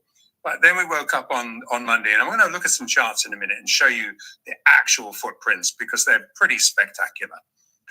But really, let's step back for 1 second. The war focus is actually hiding the main bullish for gold and silver drivers, which are the private credit implosions, the fund gating, the asset remarking shenanigans that we're going through. I mean, this is really off people's radar. And these things are running headlong into an unfactored, war-induced, stagflationary environment. Clearly, if you're going to get oil up at $100 and it went up to 120 the other day, so it's right now I'm looking at it 99 and change, so really that persists. I'm going to talk about stagflation. And as soon as the war fog dollar enthusiasm evaporates, because that's really the main people racing to the dollar, the safe haven dollar, and obviously, but the real safe haven inflows into physical gold and silver will yet emerge. They're there, you just can't see them 100% at this point. And this is going to leave Western traders severely wrong-footed. Now, private credit has no Fed credit safety net, and which is why the sector. Okay, stagflation is high inflation and high unemployment together. The Keynesian said it can never happen, and here it is, and that's what it is. We have the high inflation because they keep raising the supply of dollars, they keep printing them, and we have the high unemployment because people can't afford the higher prices, like we talked about McDonald's, and they lay off people because they can't raise prices, right? Their costs go up, but they can't raise the price. So that's your high inflation, the high unemployment, high inflation. That is stagflation. Private equity, the difference is public equities, the government, private is business. So business is taking out bonds and stocks and borrowing money and going to the bank, putting a line of credit. That's private equity. They're all about get fucked over because they keep borrowing to cover because they can't raise prices because people can't afford it. How's the housing market doing? Are they building more houses? Probably not because they can't sell the ones they have. So all these are going to, go down the houses. So that's why I'm telling you the housing will crash because the supply of houses is staying, but the demand is going down. So you have lower demand for these expensive houses because they can't afford them. So the price, you want to sell your house, you're not getting 500, you're getting 200, or you hold it. And as it crashes, we're going to be there with our gold and silver going, I'll give you 2 ounces of gold for your house. And you're going to say, absolutely, because that'll be the only thing you can have if you want to sell your house, if you want to eat. So that's what's happening in the housing market. And the same thing with the used cars. The supply keeps growing, but the demand is shrinking. Nobody wants the car. They're too expensive. So now you have 1 million cars in the used car lot and you don't have 1 million buyers. Supply is going up, so price goes down, just like the dollar. There's rising bankruptcies, shadow defaults, gating of funds. You can't get them out if you're in there. And all of this is once again leaning on the too big to fail bank majors, raising the odds of a 2008 debt spiral. Private credit represents 35% of all total US insurers' investments. So, and if you remember, it was AIG that caused the problem last time. Now, while these cockroaches start to spread from AI to housing, also migrating across the pond to the UK, it's going to be realized that the race to swap debasing dollars for gold and silver has not yet even been ignited. In fact, the speculative crowd element that always chases gold and usually get rinsed, they've just received an underlying support raft. And it's going to be much, much harder to shake them out. And obviously, we're seeing a lot of volatility, and a lot of them are shaken out. But essentially, we'll look at why we're building fresh support levels. Now, with the SGE now controlling global physical That's market China. liquidity, the longer this turmoil lasts, the more supportive these aggregating higher physical market price levels become.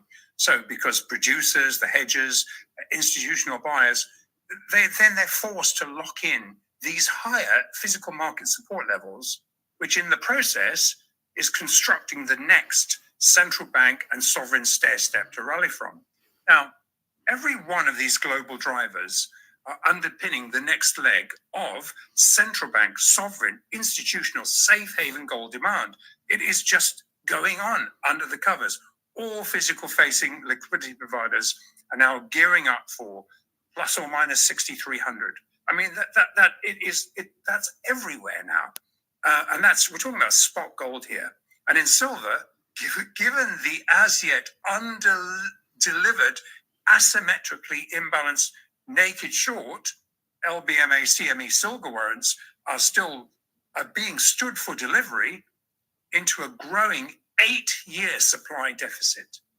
The lowest target for silver remains around 140, the lowest target, with a rising expectation of $230. It's going to become the next rising stair step to rally from. We'll look at the charts as to where those breakout points should be.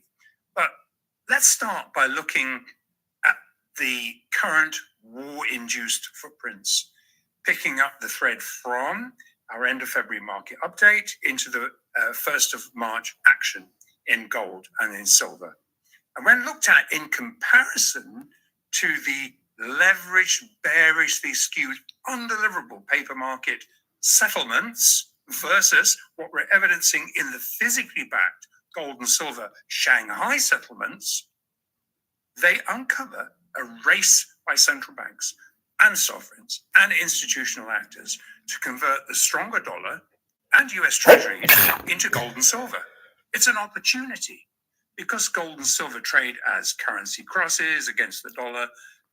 Buying one side of the cross sells the other. So when everyone piles into the dollar under this plain vanilla bearish skew, it creates opportunities to de-dollarize at more favorable rates. That's what we're seeing. And as this conversion, or as it would be actually much more accurate to describe alchemizing paper to physical process, as this rolls out, due to the automated inverse unallocated foreign exchange gold selling against the rising dollar, both of them really are really, we're talking about fiat, essentially fiat gold, and fiat's the dollar. It provides the synthetically driven downside momentum, which in turn bearishly influences the LBMA gold fixes. So while this is all going on because there's so much paper, it's affecting the fixes. But it's patently clear to all physical-facing liquidity providers that this paper to physical dislocation is coiling gold and for a really large catch-up rally. However, this coiled spring in silver is far, far tighter. And under this synthetic action, silver is gearing up for a very large upside breakout through what are perceived to be chart-painted resistances, synthetic resistances, which we will look at shortly on the charts. Now, in case you're wondering, how on earth this gold and silver compression spring is going unnoticed, Bloomberg's executive editor, Mark Cudmore, I don't mean to pick on him, but he's an influencer.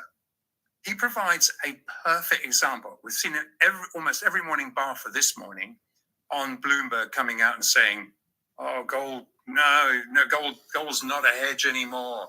And so it's just, I use his name because he is a perfect example of how mainstream media analysts how little they understand about gold and silver, a subject they only recently came onto their daily analysis menu because they never mentioned gold and silver for years and years and years. And this is a subject that, as I say, it's only just come onto their menu, and it's patently obvious they're trying to form fit in any way they can the gold and silver action into a generalist versus a specialist market view. So it's really incorrect information, and completely unaware that China is now the physical dog that is wagging the COMEX tail, and they only look at the tail. And when he, as an influencer, for example, makes sweeping statements that gold must sell off, not just isn't a good hedge, it must sell off because the dollar's rallying. It's unbelievable to me, but it confuses and wrongfoots a lot of traders, and a lot of funds look for direction in the morning at before the market opens, about 10 to 8 in the morning. He tends to come on and say, well, hey, this is what we see. It influences them. And I'm not trying to pick on him. I really am not. But as we... Well, first of all, people shouldn't be idiots. They should know on their own what's going on and not listening to Mark Kudlow, who says, well, gold's got to come down. He has no idea. He doesn't understand. It all comes back to the supply of this going up makes it worth less. So if you understand that concept, then everything else flows into it. You have to buy gold and silver because you can't print this. The supply can't go up. The demand's huge. This has to go up. This is not a bull market. This is money that is going to be worth 10 times more than it is now. It's a no-brainer, and it has to happen. It's not me guessing, or maybe. No. This is as sure as I had Seattle to win the Super Bowl is gold and silver going to the moon, because the dollar has to go to zero because the supply keeps growing. And once the supply keep going, the value has to keep going down. It's not a bull or bear market. It's not a stock. It's not like will Amazon come out with a new product? Oh, they're on Amazon Prime. Let's fix the figure so it looks like there's more people watching than there is. So there is no bull market. It doesn't have to go down, and it's got to go up.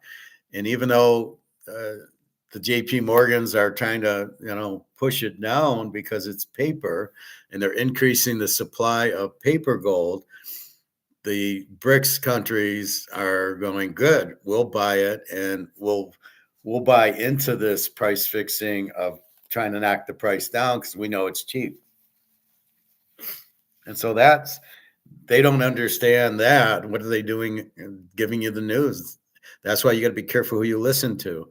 That's why I say don't listen to half these guys. They don't know what they're talking about. So you're going to listen to somebody who doesn't know what they're talking about. You're going to get fucked, and you're going to be a tack on Wall Street guy who lost 60 grand because instead of buying gold and silver, had he bought gold and silver in like 2006 for a couple $100 and then it hit 1100, he would have turned his 60 grand into like 115,000 if he just would have bought gold and sat there with it.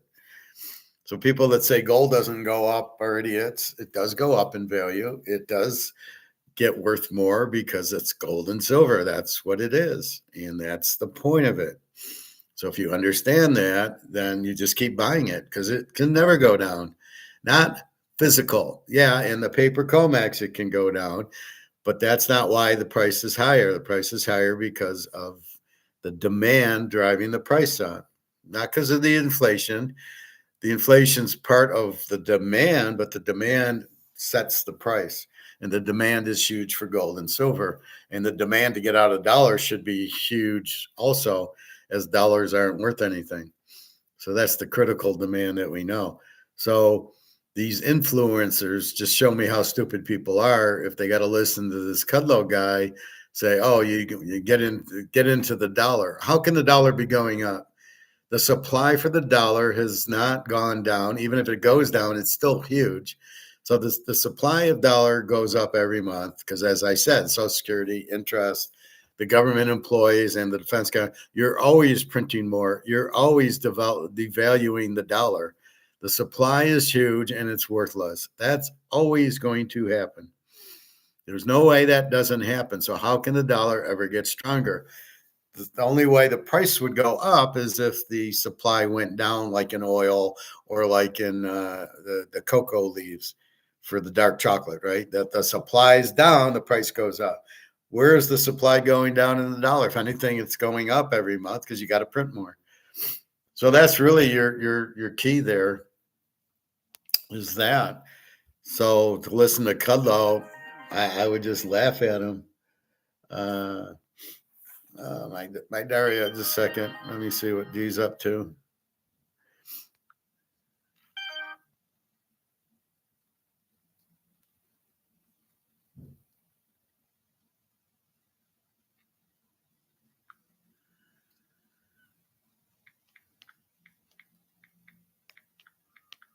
Just a second.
All right, sorry, that was D. At least she's okay in Russia. Cooking dinner. It's probably like 7 or 8 o'clock there. So it makes no sense that they're saying, well, it's going to go down like they're calling it a stock or the dollar will go up. It's all bullshit. And this is the problem why you can't listen to the news, and be careful who you listen to, because they're wrong. And people listening to it go, oh, inflation's down and the dollar's getting stronger. I don't need gold and silver, which is exactly why he's saying it. Oh, go buy stocks, go buy real estate, go buy a real estate trust, and it's you're going to go broke. I mean, you have no chance in those markets. You will go broke. And so stop fucking with it. You will become very rich in gold and silver. So it's a no-brainer. And yet people still, well, I want to buy stocks. I want to be in an ETF. You're out of your fucking mind. Get out of dollars. Oh, get in Bitcoin. Get out of the dollar. Why is this so difficult? Let's see. John C. College basketball is turning this week. DK, do you like Wilt Chamberlain? Wilt was the best because he was a real physical guy, and he could score and play defense. He's better than anything out there today by 20 miles. Who you like today, Michigan or Purdue? I have no idea. I can't name any players. You're talking Greek when you talk college football or college basketball. College football is a different story. As we draw attention to in our last episode, before the dollar rally he had all the traders in analysis. He was saying, we're all very confused. His words, very confused by the action. Now, if in doubt, it's kick it out kind of thinking. It's as simple as that. So, and they're not comfortable talking about gold and silver. They would be even more confused if they understood that at each of the dollar diluted loco London gold fixes, Shanghai spot gold was commanding between a 25, and we'll show you where it was trading at a $40 premium per ounce to the London fix.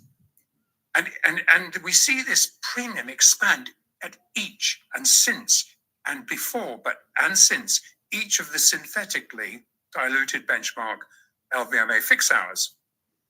Now, after the fixes, these premiums, they settle back to about $15, $12, $15, $18.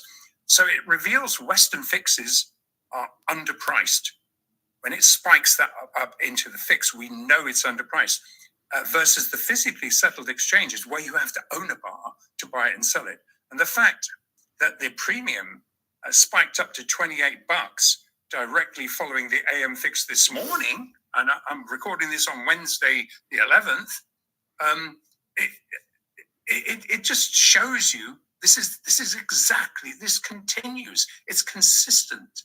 And while this bearishly skewed mainstream media that across the board still have no clue that the steeply rising dollar is leaching physical gold out of the Western underpriced 20% diluted unallocated gold market. Now, bearing in mind that the over-the-counter market is a peer-to-peer market, the price that you see there, while the 3 to 5 tons that get fixed at the fix are deliverable, not the 700 or 800 tons that trade alongside it. Now, obviously, that has a major effect.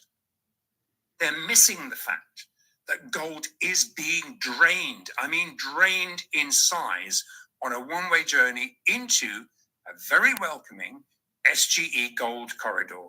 They have even less of a clue about silver, and they still view unbacked COMEX gold and silver warrants as benchmarks.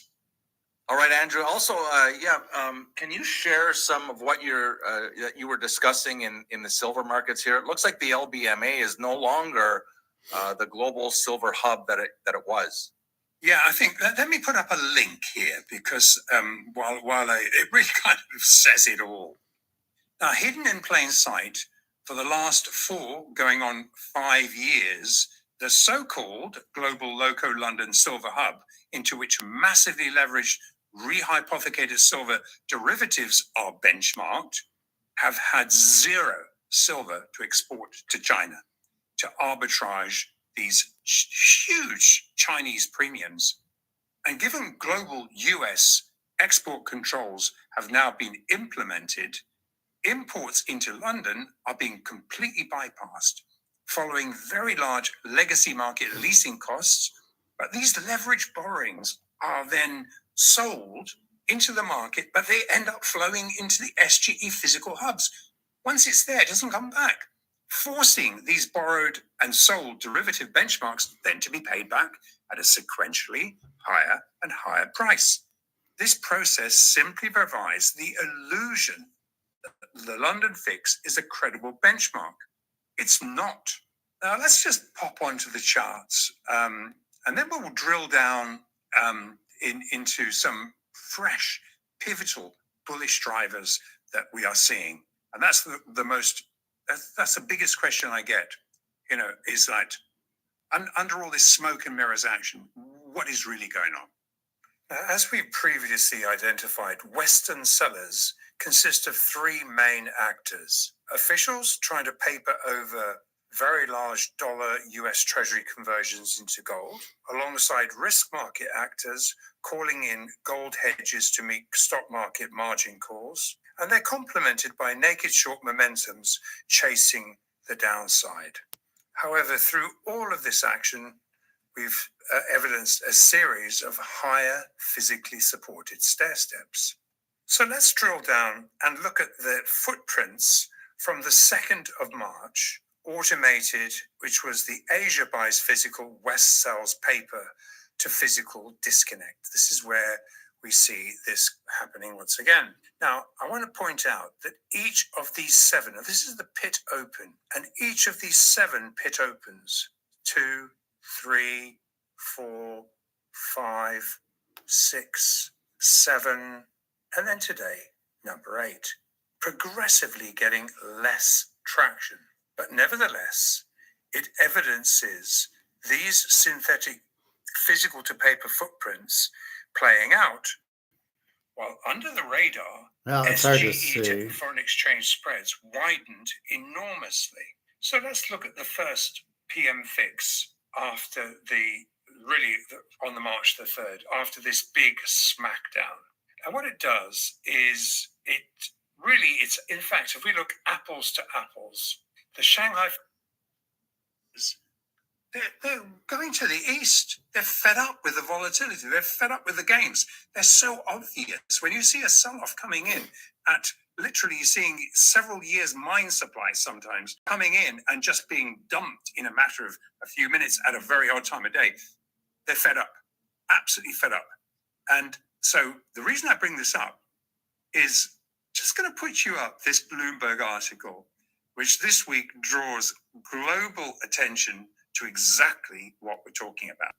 Now, this Bloomberg piece draws more evidence that the legacy LBMA gold and silver cartel are in the process of abandoning London and New York's legacy gold price setting and storage hubs. It names 2 of the 4 LBMA fixed participants. That's JP Morgan and UBS, alongside LBMA members, which is ICBC, Chinese Bank Corporation, Singapore's DBS Group Holdings, United Overseas Bank, they're all setting up an SGE compliant. So what these banks he's talking about are doing, they're the ones shorting it. They're the ones taking fake money and adding paper supply, trying to lower the price. Why they're doing that, I have no idea. I assume they're making money, but they'd make 20 times more if they would just buy the physical, if it's available, which it probably isn't. Or they want to buy the physical and they're trying to keep the price lower so they can buy it, would be the other thing. So it's one of those 2 things.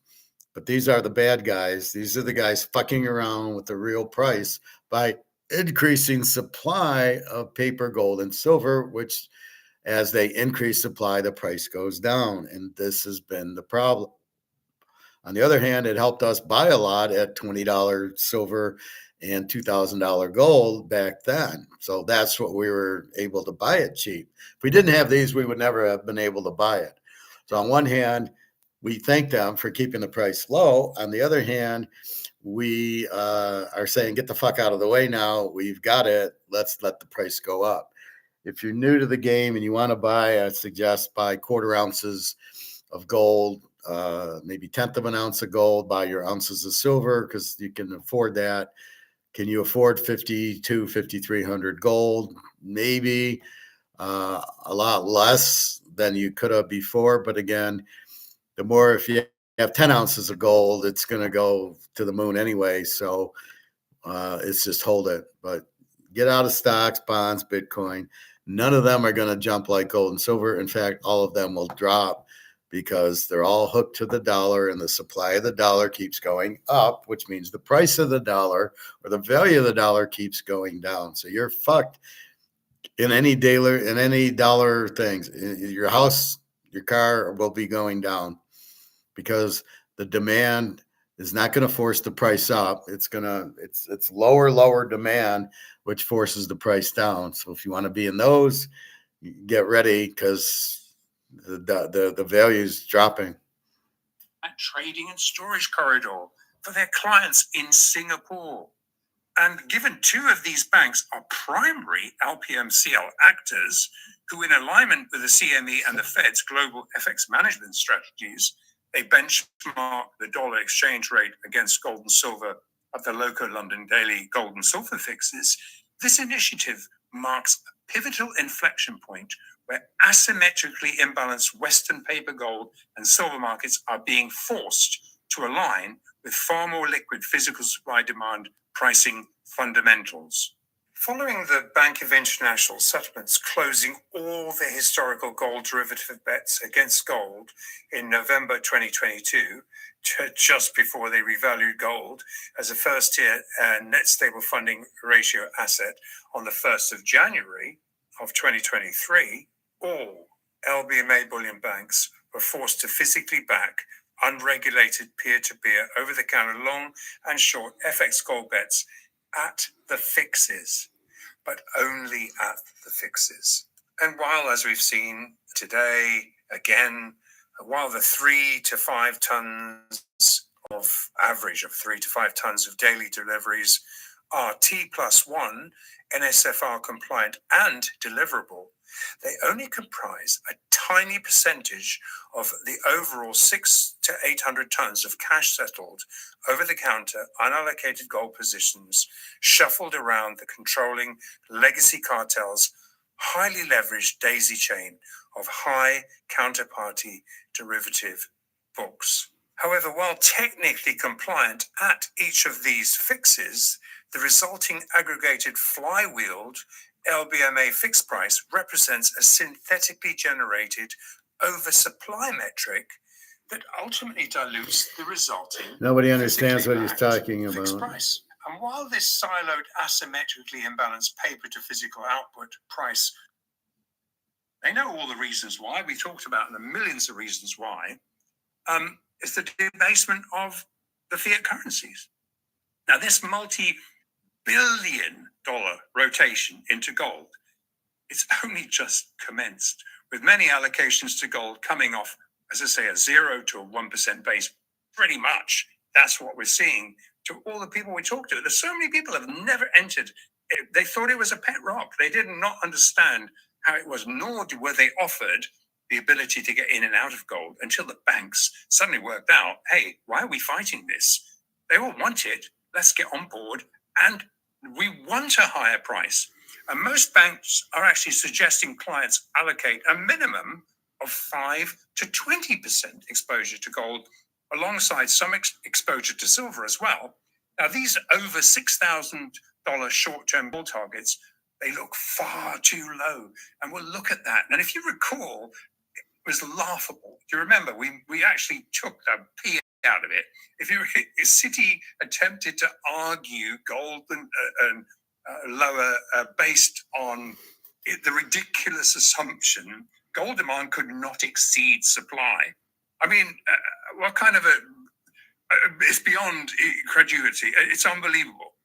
But here, as a kickback, and they'll wish they never published that, using their supply demand estimations in reverse, what does it tell us?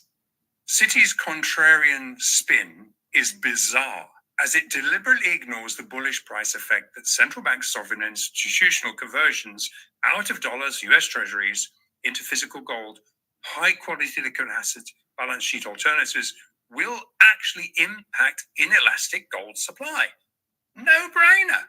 What it tells us is, and using their numbers, is that just 5.9%, looking at their chart, 5.9% of wealth shift into gold, get this, would require 271,599 tons of gold, or 70.5 years of mine supply to meet. Now keep in mind, there's only 200,000 tons of gold available, of which BRICS has already got 75% of it. So where are you going to get 271,000 tons when you don't have, at most you have 200,000, but it's already gone. So you got maybe 20,000 tons left and you got 200,000 tons needed. Well, there goes the price, because demand goes up, the supply can't, price goes up, as we talked about. Anyway, a little bit more, Mark. I mean, the above ground bullion, and there will always be a seller, really, there'll always be a seller, there is a above ground bullion, but at what price? This is the point. Supply demand will dictate what that price is. And in other words, how many dollars will you need to buy a gram? And that will likely be in the three-figure figures. I mean, just the gram, because who's going to be able to afford an ounce or a ton or a kilo or a ton, unless you're very wealthy? Now you're starting to move into the gram figures, and which is exactly how Don't ask me, I don't know what a gram eased into is. it, and how their massive tonnage through the citizens has grown. This is using their numbers. But here's the next question. I know you're thinking it, Shane, because I can see your brain whirring. Where does that put the gold silver ratio?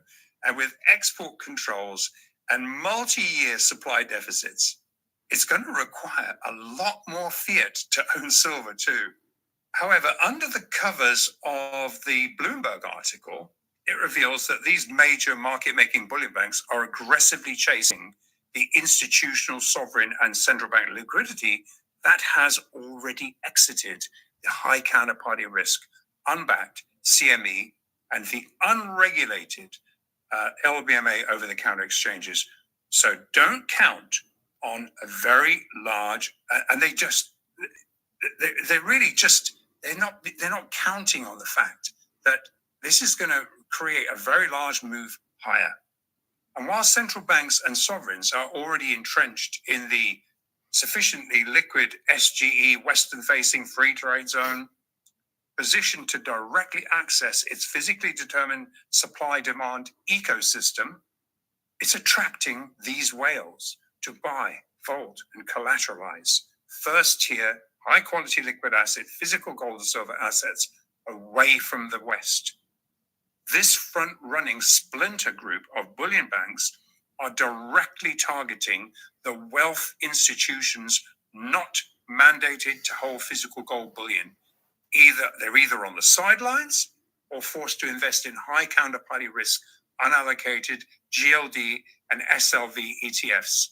Now, this is mind-boggling stuff here.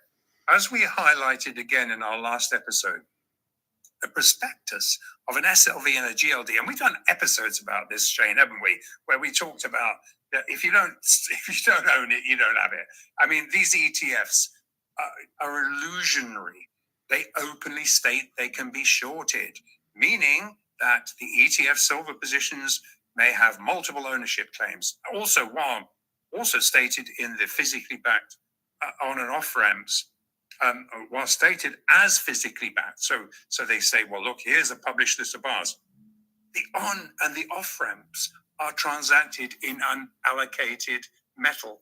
So it doesn't actually have a bar traveling out. It goes converted into a digital, So basically ETFs are Ponzi schemes, as is Bitcoin, because they don't actually have the physical. And that's why you don't want to be in ETFs or Bitcoin. You want to hold it and you want to go to the store and buy the physical, because then you have it. Nobody can take it away. You know what it looks like.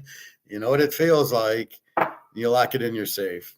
And that's why we buy physical gold and silver. ETFs, you don't have anything, so it's really still paper. Bitcoin is really still paper. It's not physical. So this is, again, the very short supply of physical gold and silver versus the very large supply of paper that keeps going and growing and growing. So I was really happy I came up with that conclusion, which explained the pricing going up from demand and supply as well as inflation, because now everything makes perfect sense. You increase the supply of the dollar and it goes down in value. You decrease the supply of oil and cocoa, and the prices go up on candy bars and oil. You increase the demand on gold and silver, and the price goes up because you can't increase the supply.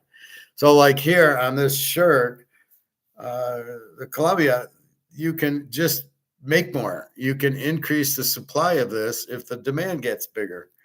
That's fine.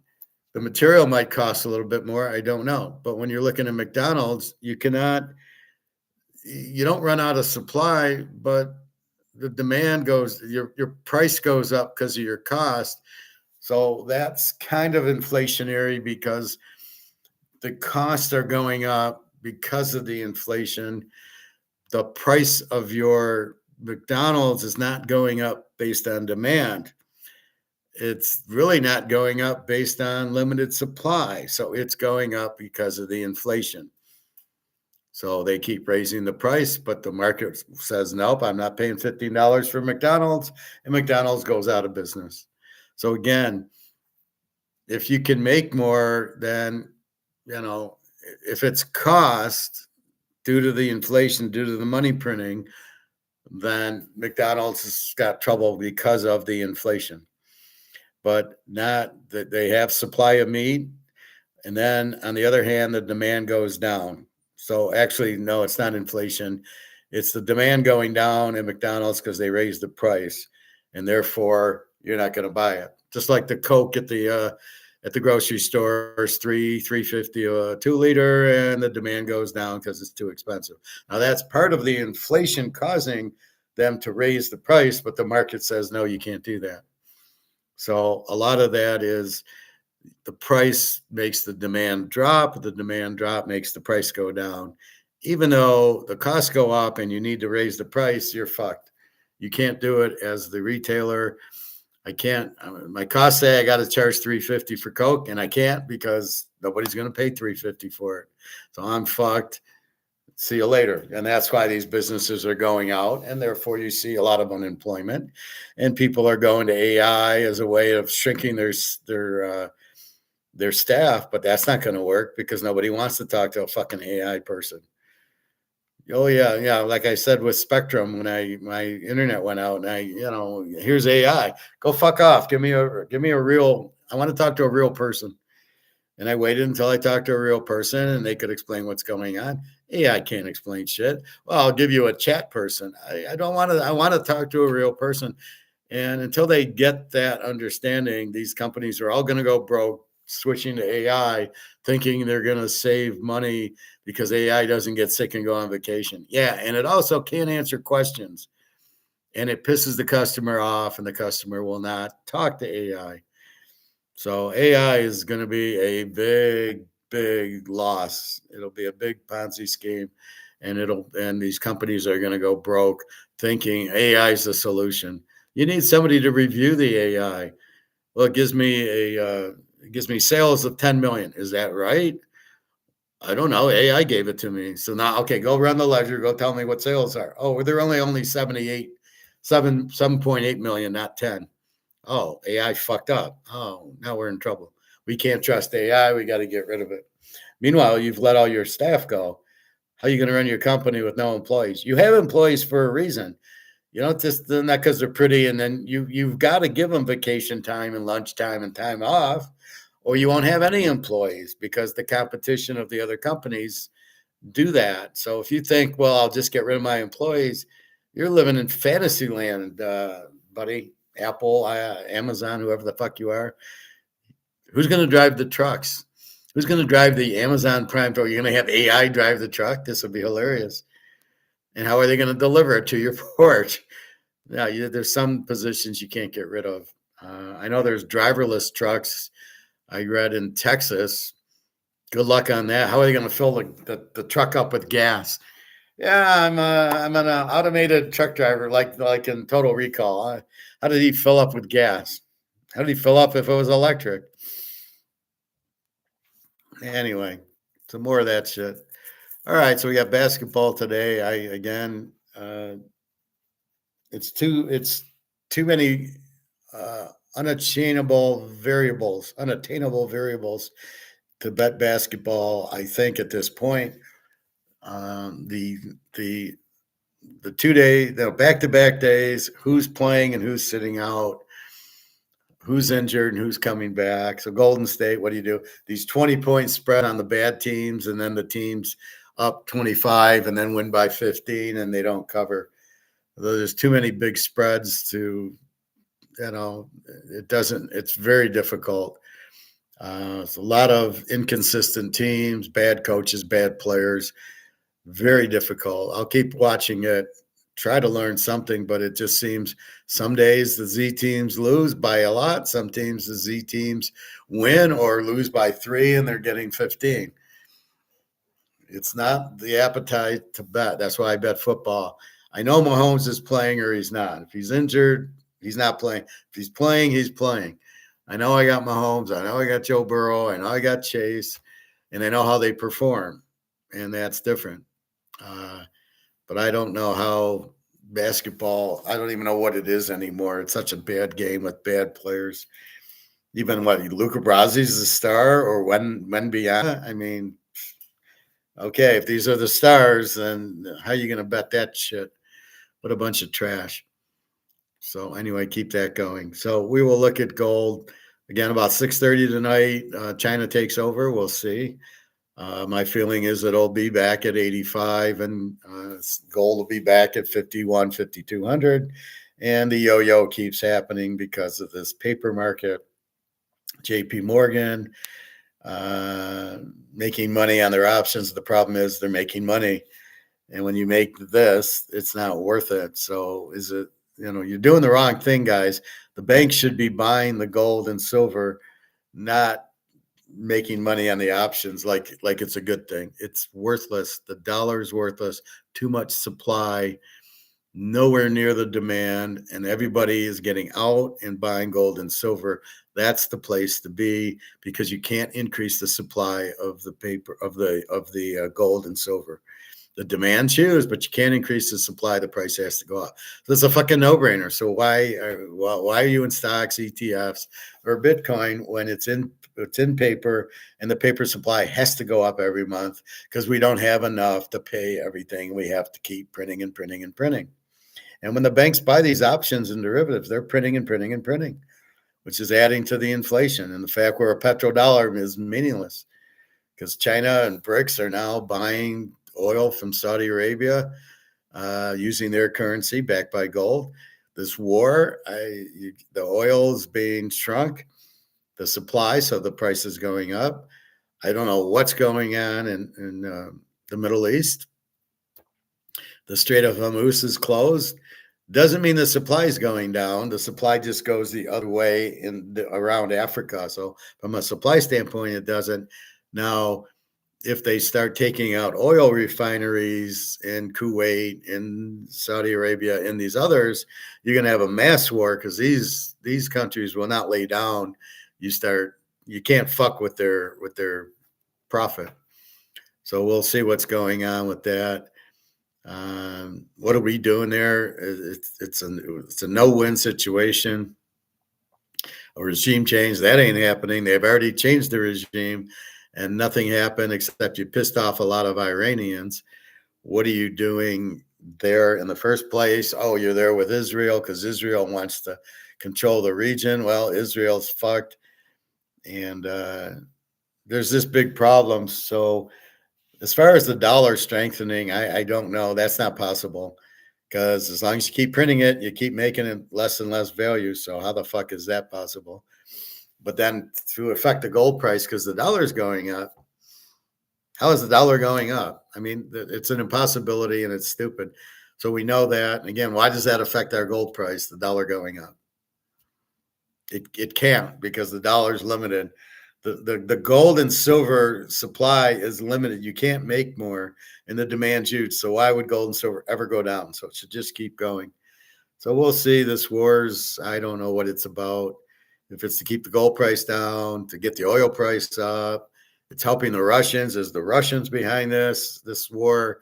Where by doing this, their oil price goes way up because supply is down. In India, can't get oil from Straits of Hormuz, so they got to buy it from Russia. So Russia's happy, charging more to India. I really don't know. Too many variables in this war. All I know is Iran's winning 93-0. When Trump says we're winning, he's out of his fucking mind. That's impossibility. We are not winning this war. We have no chance to win the war, and Israel's being destroyed. Tel Aviv's getting bombed. So it's, I think the war will end soon because Trump's losing and we don't have any missiles and ammunition to fight them. We've run out because we gave it all to Ukraine. Brilliant move. And so therefore, he thought we would just take out the leader and that would be it. It'd be a one-day war. Oops, it's not. Oops, they got a new leader. Oops, you better get the fuck out because you don't have missiles to fight them with. You cannot have ground troops because we don't have any. The ships are getting destroyed, and the airplanes can only fire so many missiles. They don't have any more. The Tomahawk missiles. Our airplanes are getting shot down also. And you can't just build Raytheon cannot just build more Tomahawks because it takes a long time to build it if they have all the material and minerals that China won't sell to us. So there's a big problem with this war, which should make gold and silver go even higher. So just hold your gold and silver. Don't worry about it. It has to go up. It will go up. Not a problem. And you just got to be patient. And at least it's over 5,000, 5,100. And okay, on to 8,000. And silver sitting in the 80s will get back and go up to 150 on its way to 500. So that's where it's headed. You can't look at it day to day and you go from there. So anyway, that's what we're going to do. So have a wonderful day. Buy as much of this as you can. Make sure it says 1 ounce, $9.99 fine silver. It's a pretty eagle. And you got the Statue of Liberty on the front. This is a new bullion that I got for my birthdays because I wants it because it was my birthdays. So again, keep that in mind. But as long as it says 9.99 1 ounce, and you put a magnet to it, it doesn't stick, and you go to a reputable store that'll back it up and say, no, this is real. As long as you got that, then just keep buying from the guy. In Michigan, there's no sales tax. And when I drive to the store, there's no shipping to worry about. Be careful with SD bullion's okay. The other bullion, KD bullion or whatever it is not. They're very expensive. And that's it. Stay out of Bitcoin. It's a Ponzi scheme. It cannot work because it's not real and nobody wants it. It's not money. You can't, when the shit hits the fan, the dollar goes away. You can't go to Kroger's with Bitcoin. Nobody will accept it. Gold and silver, they will. And that's what happened in the 1920s in Germany. You'd go to the store with your gold and silver and you could buy groceries. The grocers will take it because they recognize it as money. The farmers will take it. Nobody is taking Bitcoin. First of all, you got to have the electricity. Secondly, they actually want to have it, but they won't know what the price is. Gold and silver, it doesn't matter. You kind of know it's valuable, and then the COMEX price should go out, and we should get a Shanghai price, which will be much, much higher. So with that, enjoy your day. Hopefully no more of this 80 mile an hour wind we were getting, 70 mile an hour. It was so bad. I was out on the highway and my car was like moving. I was kind of like, I hope I don't start flying. So it was very windy that day, but it got a little cold yesterday, but it's supposed to be 60 today. I don't hear my heat coming on. So we are supposed to get a little colder the next few days. And that'd be about it. So thanks for watching. Yesterday I didn't have internet. I could have done it on my phone, but there was nothing that important. But I love when the light went on to explain prices, inflation versus supply versus demand. And when I thought of that, I said, that's what I got to do in the class. Now everybody should understand it crystal clear like I do. Because I always said, why is the dollar going down? It can't. Or why is the dollar going up? It can't. Or gold, why isn't gold? Like I say, it should go up every day. Why is it going down? You are not increasing supply. You are increasing paper supply, but we're talking physical, and you're never increasing physical. You can't. Even if you find a mine, it's not like it's that. You find 5 tons, it's nothing. It's not going to make now the supply is up and the price is going down. No, not with 5 tons, not with 10 tons, not with 100 tons. It's not going to do it. Too much demand, because everybody will realize the supply of their paper money is going up, means the value of everybody's dollar, the euros and this, the value of that's going down. It has to go down. That's why every currency goes to zero and goes bankrupt and goes boom. And so once you have that, you can't hold it, and you only lifeboats, gold and silver. If you think you're going to be okay in Bitcoin, you're out of your fucking mind. All right. So have a good day, www.teacherking.com. I will see you tomorrow. Enjoy. Bon appetit. All right. Take care. I'm off to the pool soon. I got to eat some lunch. All right. Have a nice day, everybody.